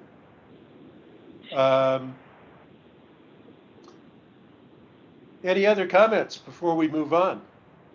Yeah, Mr. Chair, I just wanted to thank you for bringing this forward and showing some leadership. I think we do have an obligation to demonstrate that, you know, we do need to engage in priority setting, and yes, we have constraints. But the more important thing is, I think this proves that we're not just reactive to legislation that we're not involved in, that it's demonstrating that we can be proactive and be visionary and start thinking ahead to address a lot of these issues instead of always being in a constant reactive mode. So I think this is a great first step. And that's terrific. And I think actually it's great guidance for everybody when you put together your plans. Don't be afraid to be a little bit visionary, and don't be afraid to break a little bit of new ground as opposed to just grinding out what we've always done. That's the whole point of this. So terrific. Commissioner No more Fishman, comments. Go ahead, Cynthia Hall. Go ahead. I just wanted to echo Joe's remarks, Commissioner Meis's remarks. I think it is very commendable that we make a big effort to be proactive and not reactive. That's something that's been, work as usual for too long, and it's really good to do something like this. So I'm really glad that we're doing it. Thank you very much for the leadership. Yeah, and personally for me, I always hated having a boss. And when I'm being reactive, I feel like I'm being bossed around. If I'm being proactive, I feel like I'm in control of my fate. So it's my own personality quirk, I guess, that pushes this, but I think it's good for the agency. All right, so let's move on to item number 8. Judy, discussion with commissioners to determine the January 19th workshop. Yes, and Commissioner Fishman, members of the commission, some of this was slightly talked about, but in this specific context, we have a public workshop that was scheduled for the 19th, which is a Tuesday at 9:30. And we were at the Office of General Counsel trying to figure out whether you were going to have a meeting, open meeting on the 20th as well. That's one question. 2, if you wanted to make the 19th a special open meeting, and if so, that would mean that we would need at least 3 commissioners to commit to being to the workshop. There's another issue: if we don't schedule it as an open meeting and we just schedule it as a public workshop, then we'd have to issue a notice of possible quorum, but we wouldn't require a quorum to be there. 2 could just participate. However, if all 5 are going to be there, or 4 or 3, we could notice it as a special open meeting. So those are the issues. Commissioner comments? First, let's ask the question, who of the commissioners plans to be part of that meeting? I do. Commissioner Maestas raised his hand, Commissioner Hall. Commissioner Byrd, were you planning to be in on that meeting? Yeah, didn't you see me? We live with you somehow. I don't know how, but we do. Commissioner Vicente Aguilar, were you planning to be part of that meeting? Yes. So it sounds like you got all 5 commissioners on board to be part of it. Then we can notice it as a special open meeting, and then the only remaining issue that you all will need to decide is whether you would consider having some consent items on that day as well. I do know of one financing case that could be put on consent, or whether you are planning on having a meeting on the 20th and we'll just leave it as a special open meeting for purposes of conducting the workshop regarding the disconnections. I'm open to a couple of consent items being on there personally. Are there any commissioners that object to that? No, I think we should make every effort to make the 19th, that meeting, a business meeting too, if we're gonna cancel the January 20th meeting, because I'd feel better if we still conduct business instead of just deferring all action items to the following week. If we cancel the meeting on January 20th, which I support.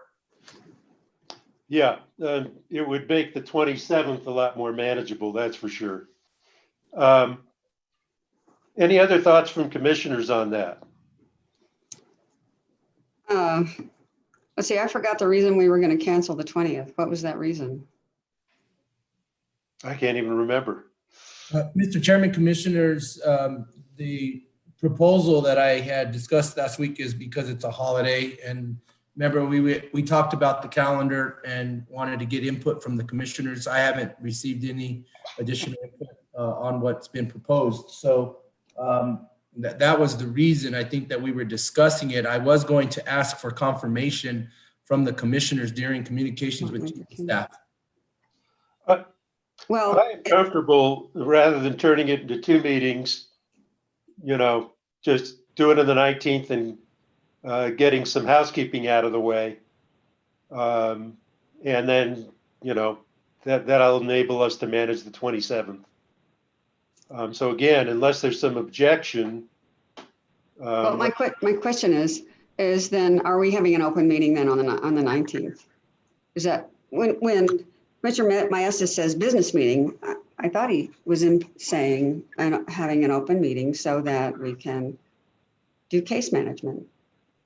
So it's all becomes one open meeting, and the primary purpose of that meeting will be the discussion of the bills and how customers can deal with the whole pandemic, but that we will have some other items on there. Such as case decisions, right? Is that what you mean?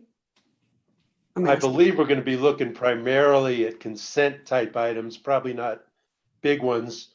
Judy, what do you see on the schedule there? Okay, but it's essentially an open meeting. Yes, Judy? Yes, the only case that I know of is an SPS financing case that has a recommended decision if you need it. It has a 30-day deadline, although the hearing examiner, in an abundant caution, extended the deadline because she didn't know if you all were going to have a meeting on the 19th or the 20th. That's the only matter I know of. I don't know if Mike and Russell and know of anything else that might be on that consent agenda. Okay. So I'm fine with that, Mr. Chair. Okay. Any other thoughts? The only thing I might add that the public workshop, we will do this pursuant to live stream, and Jason will conduct it because Isaac will be, there's a hearing that Russell is conducting, I believe it's an ETC hearing or something in that regard. So Isaac will be conducting that. So we will have Jason do the live stream. Okay. And then the participants are limited, have to notify us the day before that they want to speak. They're limited to 3 minutes per entity, not more than one speaker per entity, but that could be modified by a commissioner if a commissioner would like to hear longer from a particular person or entity, or perhaps if a commissioner wants to hear from more than one person per entity. So apropos that, what you just said, Judy, I had a couple folks call me regarding legislation that's being developed in concert with the Speaker's office, and that addresses very specifically the issues of deferral of payments of bills, of when we help certain customers out who are falling way behind, how we help them out. And I was wondering if it would make sense to, as part of our discussion, set aside 5 or 10 minutes for them to describe what's in that legislation as part of that discussion, and maybe as part of the leadoff, since legislators obviously have their pitch going on there as well. So just asking the commission whether they think that makes sense or not.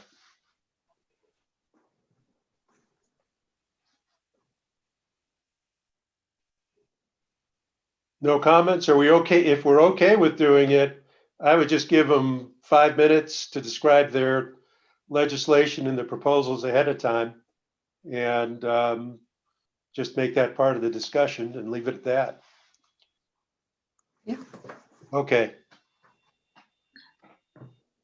We'll put that on the special open meeting agenda. Okay. And I'll contact them and I'll ask them to just quick contact you, Judy. Yes, and it would, if they have materials, that would be helpful as well. Yeah, they have a draft bill and I guess they prepare a little presentation is what they described. I wouldn't want them reading the bill, but at least just highlighting the major ideas.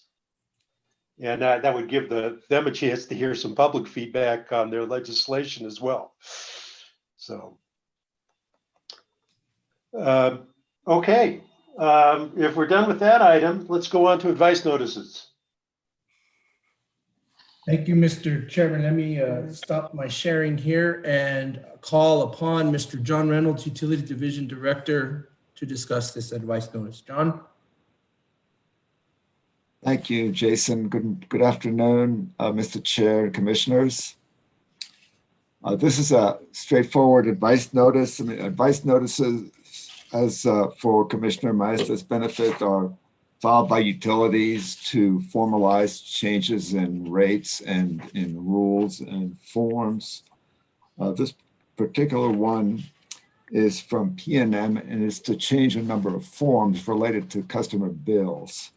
The issue at hand is the addition of a phone number on the bill that would allow the customer to use and to make a payment, credit card or debit card payment for their bill or some portion of the bill without the need to contact the customer service representative. And this additional phone number would appear in 2 sections on the bill for a number of bills, like the residential bill, a reminder notice or this disconnect notice, commercial bills, about 8 or 10 billing forms. So that's really the long and short of it. The staff has reviewed this and it appears to be a sensible approach. It's something I spoke to PNM about that they've been wanting to implement for quite a while. So we're recommending that the advice notice not be suspended so that PNM can start modifying their bills starting January 15th. Thank you. I stand for questions. I'm not hearing any commissioner questions. So with that, we can move on to communications with Chief of Staff. Thank Mr. you. Chairman, so this doesn't require any action on our part? I thought the memo, No, an advice notice does not require action on the commission's part. It's really more informing us of what's going on, and then if we have any big issues to raise, then we can get into it, but normally it's just to inform us. okay, thank you. Mr. Chairman, Commissioner, just by way of explanation, advice notices go into effect after 30 days unless the commission specifically takes action to suspend the advice notice. So they're self-executing.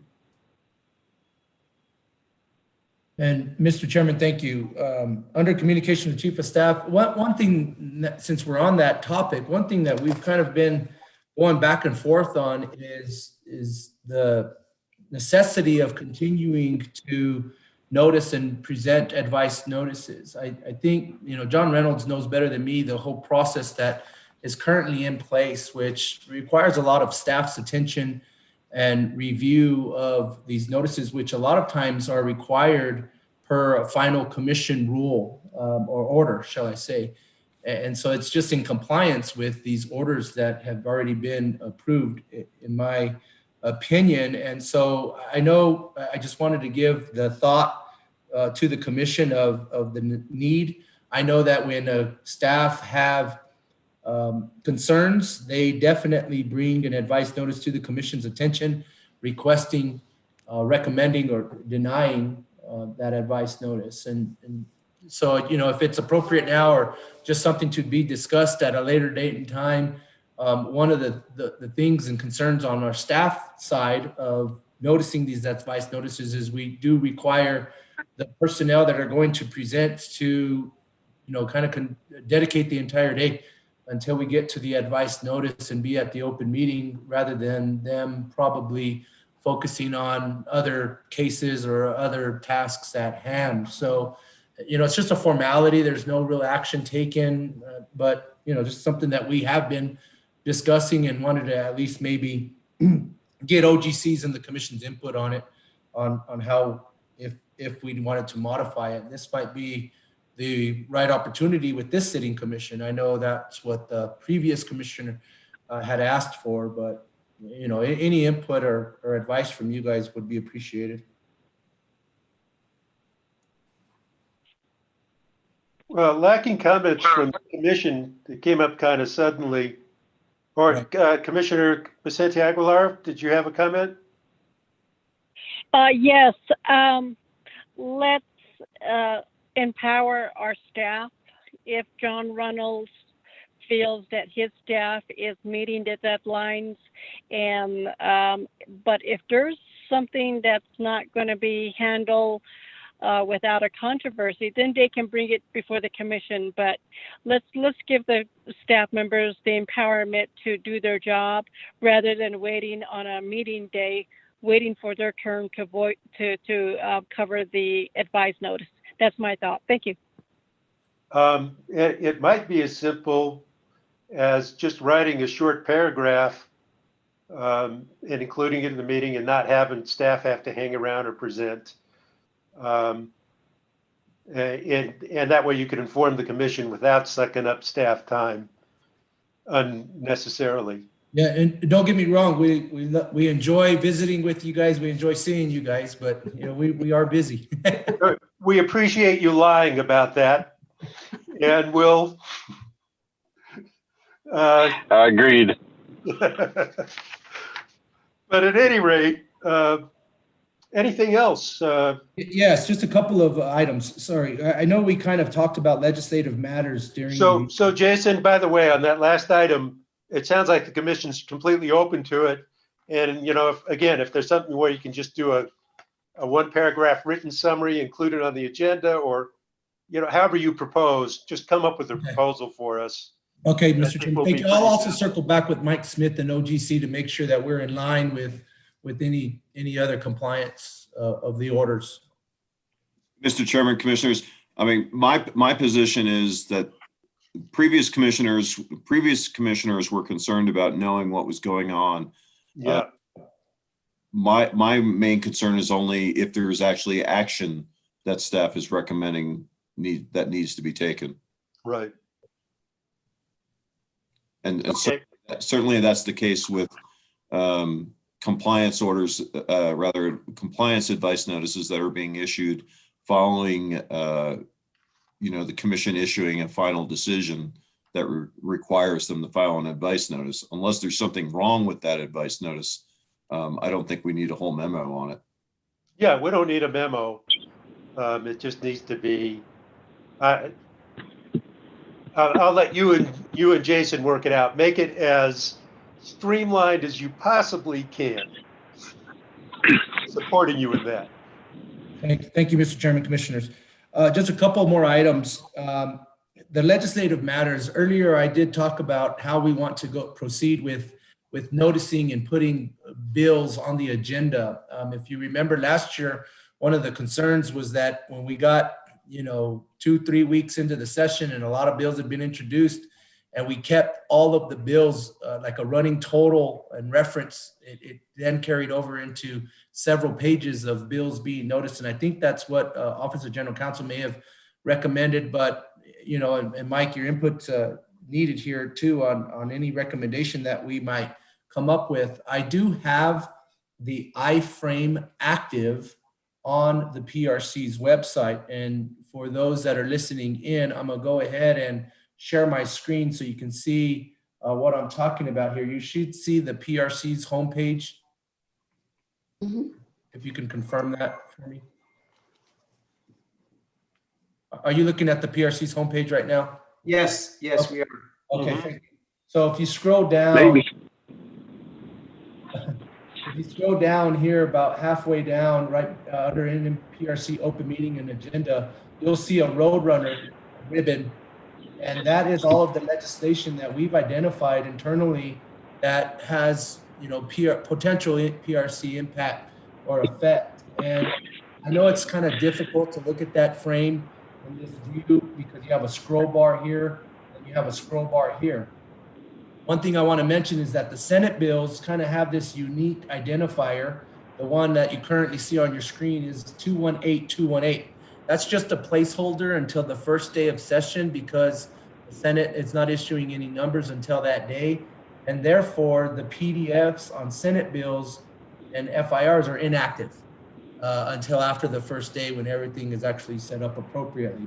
But the House versions are assigning bills and you should be able to click on those. Right now, I have a couple of them, the cramming and slamming bill that we've seen a couple of years now. And then there's this electric facility authority board members. And that's just there to, in case we want to consider it, but I'm just going through and demonstrating how the commission and staff and even the general public can see legislation that the PRC is currently tracking. If you need any other details or an analysis that the Roadrunner reports, feel free to just shoot me an email, give me a call. I'll download or export that. But I think you can even go into, if you clicked on a bill number, you should be able to go into here and build your report and just to read it. And actually the analysis, if one exists, will be here under that portion of the iframe. So just kind of a real quick and tool reference point for each of the commissioners to have. But I guess back to my initial question is, how do we want to go about noticing legislative matters and bills that we are actually tracking? As we know, a bill can be introduced any day. I'm constantly getting updates and emails and text messages of new legislation, and I go and read the title of the bill. I look at the bill and its intent and the analysis, if one exists, and determine if it's a PRC bill or quote unquote PRC bill. But, and then we get the FIR that we've already discussed that's due in 24 hours. And, it could potentially have already been introduced, assigned to a committee and on the agenda and heard at a committee before the commission can even take a position, if the commission so decides to take a position. And if they do, whether it's in favor or in opposition, then we typically, myself and or the technical staff, would then go and represent the commission stand.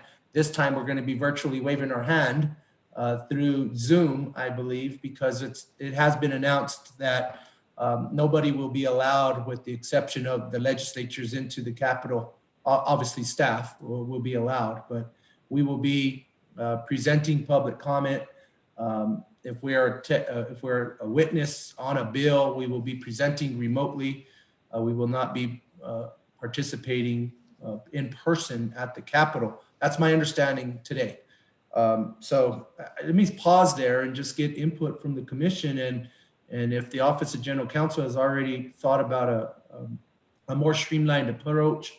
I wish we could somehow figure out to decrease the amount of paper that the legislative matter agenda item takes up, but the fact that we're publishing this electronically, not actually printing it, may not be an issue.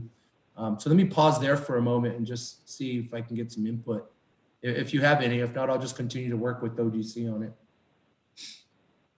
So I guess my question is then, you are, Mr. Chairman, and Jason, so you're suggesting this tracking chart on the PRC could stand in the place of the tracking that we ordinarily put on the agenda?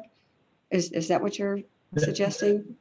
Yeah, it's basically going to be a redundant report of what is, rolling over from meeting to meeting. And I think we could always talk about legislative matters, and OGC, please feel free to correct me, but we could do this during communications with Chief of Staff. And if there are any questions from the commission, as you know, I also have a pretty detailed Excel spreadsheet that really tells me where the bill is, where it's going, what I can anticipate, what I'm hearing, and have responses available. If you remember, most of our conversation last year was kind of on the fly, where I had multiple screens pulled up, the legislative website, the Roadrunner website, the agendas from across the street, and I'll continue to manage those to the best of my ability, obviously, and be ready to and stand for any questions that the commission may have. I will also give a weekly report to the commission on any status updates on each bill. The iframe will actually even, and I believe it should tell you its location. Yeah, it will tell you its location, and you can export that into an Excel spreadsheet if you ever wanted to. Nice. So it has the referrals, it has the action, it has the current location. There's some other columns on that iframe that have position, priority, and category.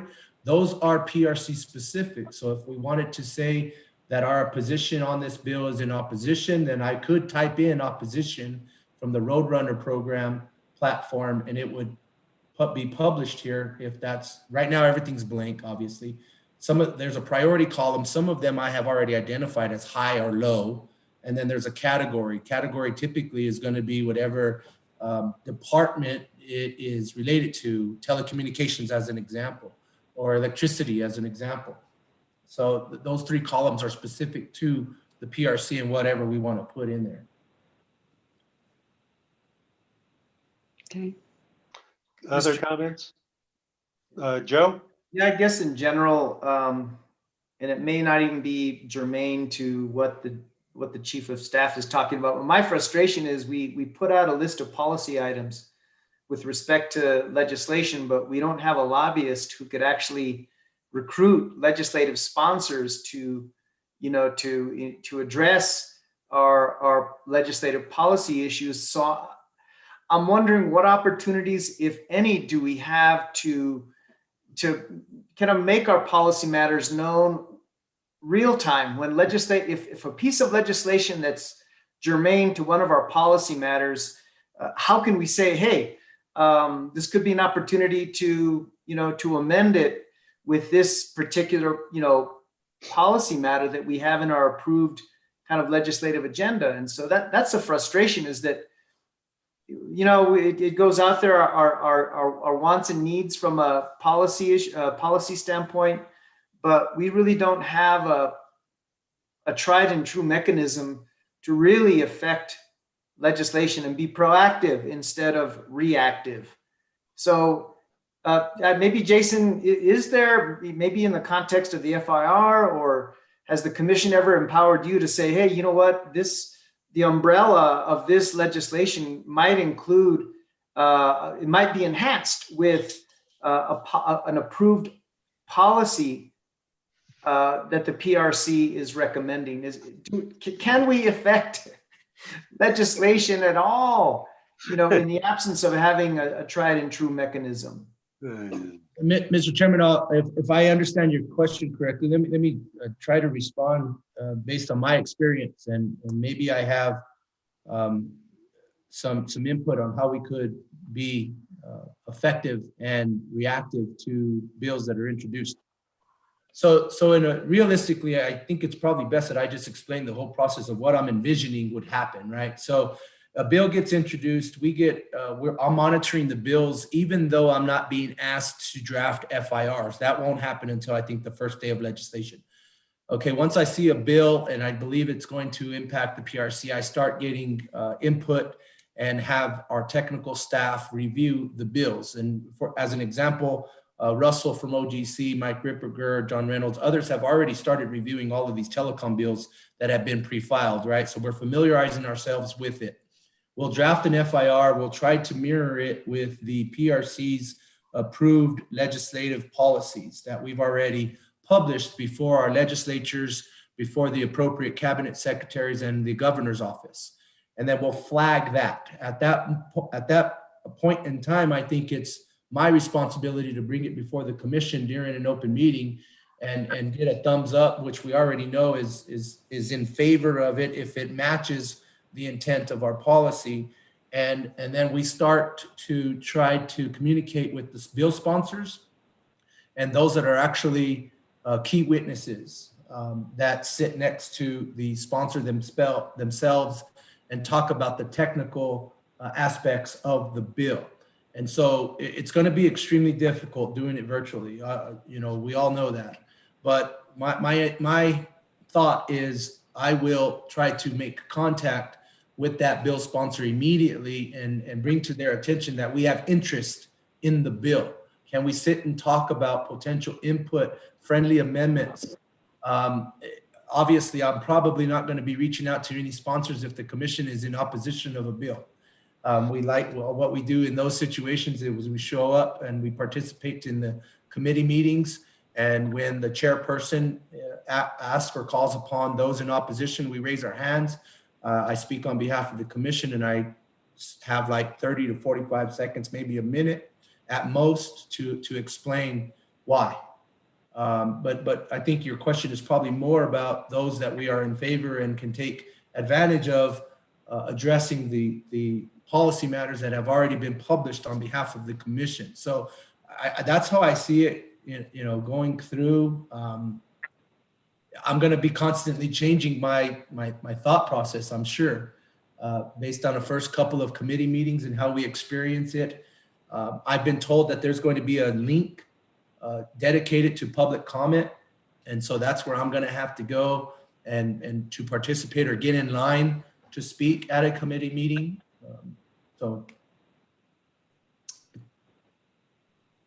I think that answers my question, Jason.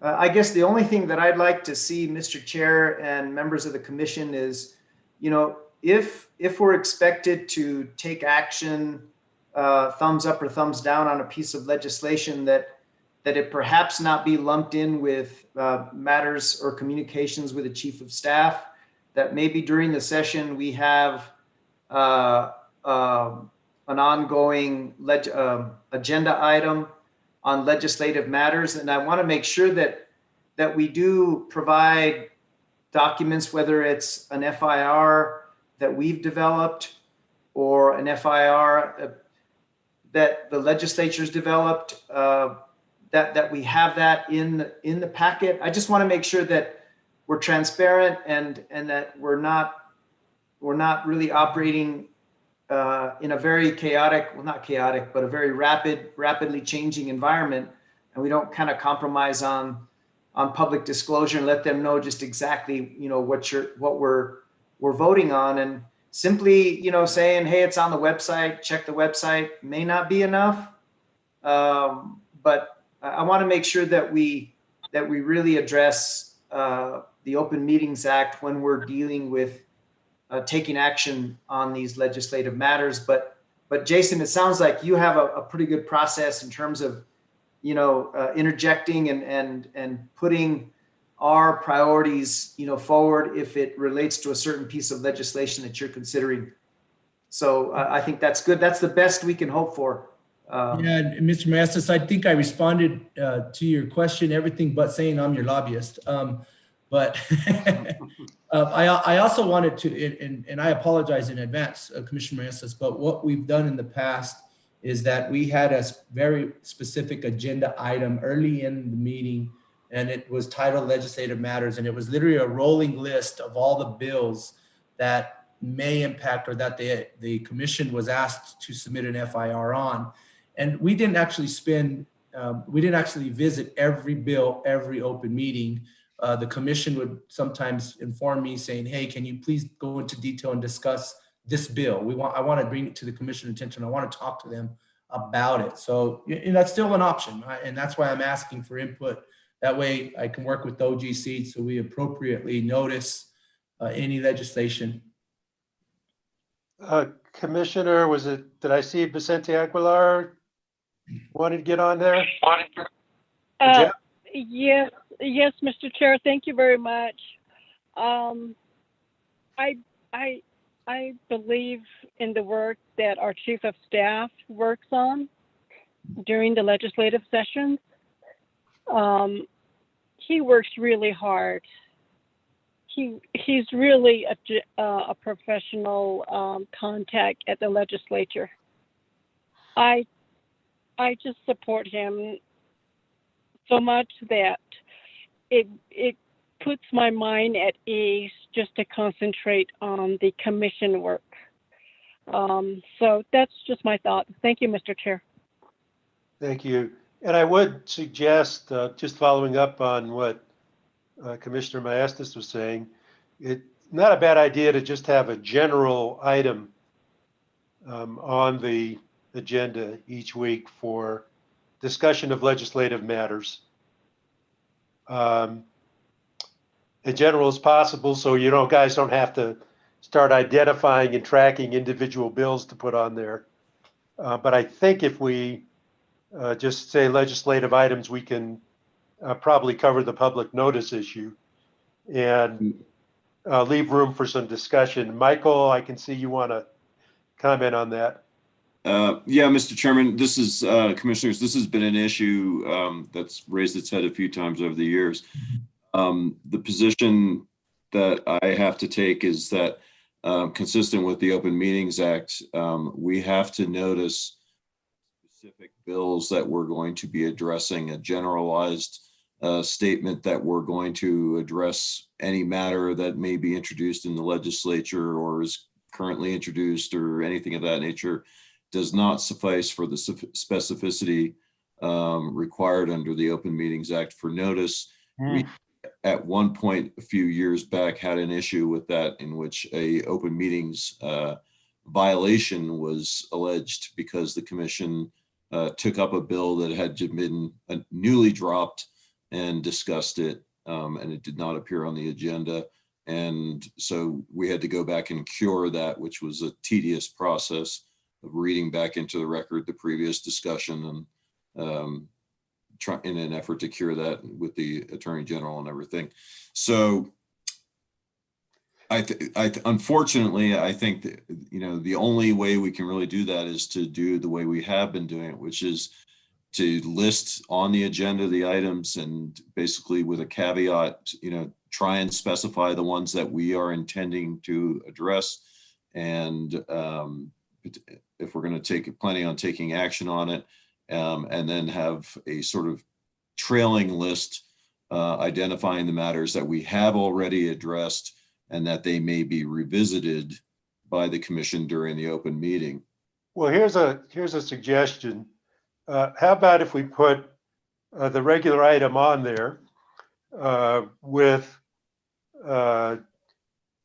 basically see addendum 1 to the agenda, and addendum 1 is just a printout of all the bills that you've identified already on our website, and you just attach it.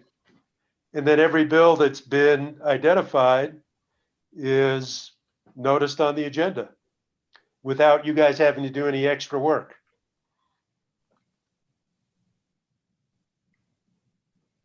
Well, I think, yeah, I mean, that's essentially what we would be doing. Because, you know, you don't have to sit there and make a separate list or go through because quite frankly, things are moving fast enough sometimes that the commission can never notice and actually address a specific item in a timely manner. It'll have already pushed through the committee or gone to a vote. And essentially saying the commission can't consider or discuss it at all.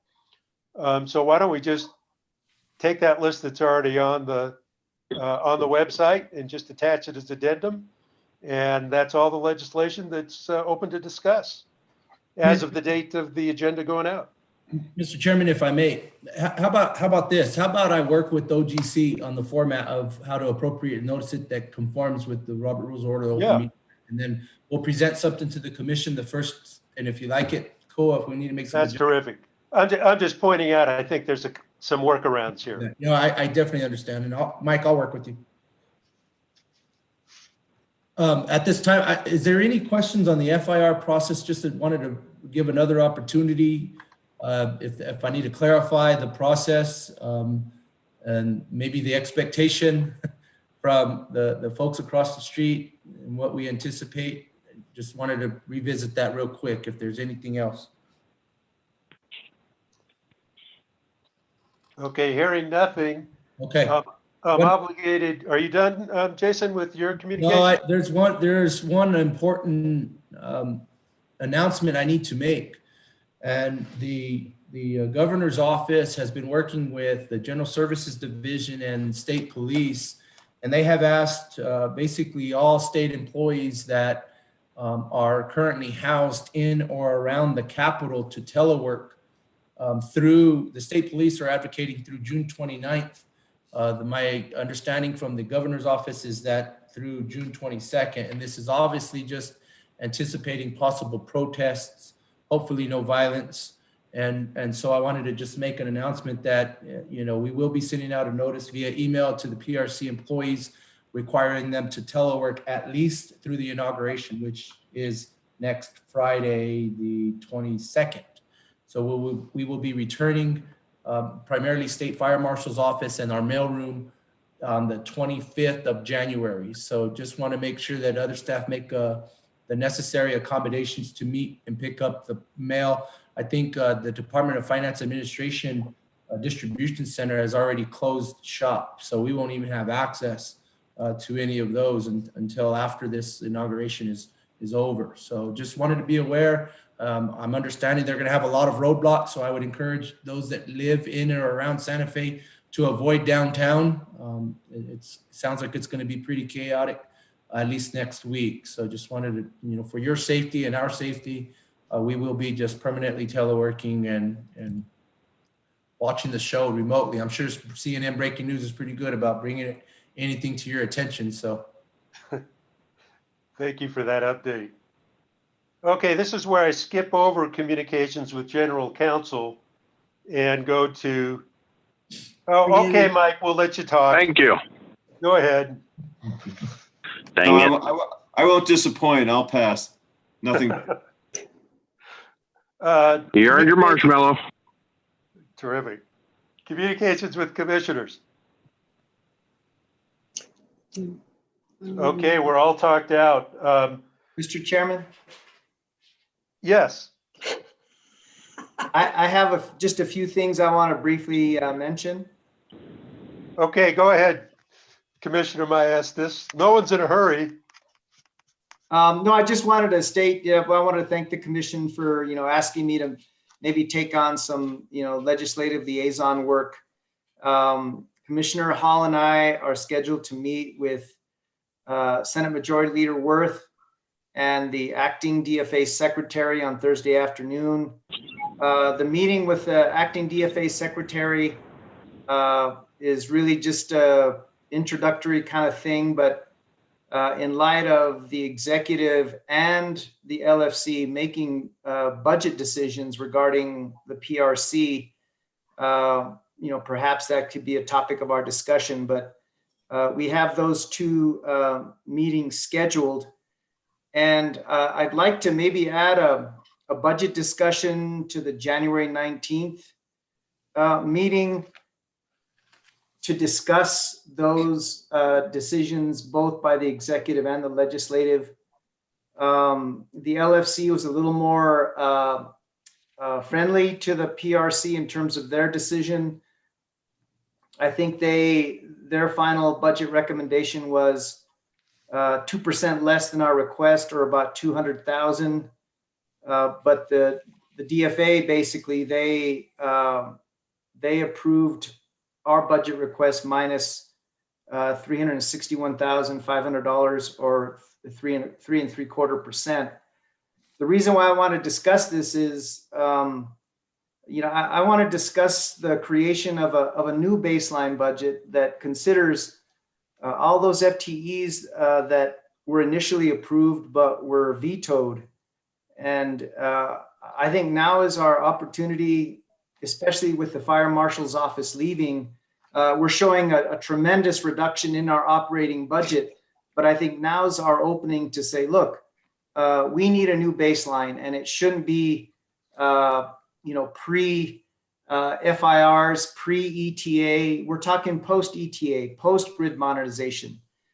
And I want to be able to talk about, any kind of supplemental requests in light of these reductions. I think we have extenuating circumstances here, finding a permanent office aside.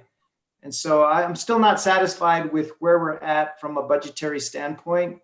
And I want us to have that discussion and explore what these reductions mean and what we can expect in terms of a compromise between the executive and the legislative in the final approval of our FY22 budget. So I'm humbly asking that be placed on the agenda. The last thing I wanted to mention is that the governor seems to indicate informally through informal channels that she would like feedback from the PRC through the Secretary of Energy and Minerals, Sarah Probst, for non-legislative items. And for legislative items, Victor Reyes is her preferred liaison. Now, this is very unofficial, but Victor Reyes is planning on running for Congress. So I think we need to maybe ask for a clarification, like, okay, who do we work with? And maybe, Jason, this is something for you, once the gavel drops, is that, we need a conduit to the executive, not just the legislative, during the session. And it would help to get a clarification on who that liaison is, if Victor Reyes is now kind of more focused on his campaign. So I did have a brief meeting with Secretary Probst. I've known her for many, many years. It was more of an introductory, but I think we ought to take these opportunities to talk a little business. And so, so anyway, that's all I had, Mr. Chairman. I have more, but I think in the interest of time, I'll just stop there. Thank you. Any other commissioner communications? I just want to say I totally concur. We have to take opportunities to talk business when we can. And I think it's really vitally important to have a liaison of some sort with the governor's office that's workable. So I think we should definitely work toward that, and I hope we can get some clarification. That's important. And I also agree that this, we need to seize the moment to talk about the budget. So I'm looking forward to those meetings. Yeah, and I would personally encourage you guys to be as assertive as you need to be on the budget. I'm tired of getting screwed. Yeah. To put it bluntly. Any other commissioner comments? So I just want to thank the commission for being very patient as we go through the meetings. I know we're talking about a lot of process stuff right now. It feels a little bit tedious, but I feel like we're really laying the groundwork to be super productive going forward. And I just appreciate everybody's forbearance with the exception, of course, of Mike Smith, but he's in OGC, so, you know, who cares? And with that, if there are no other comments, we will adjourn.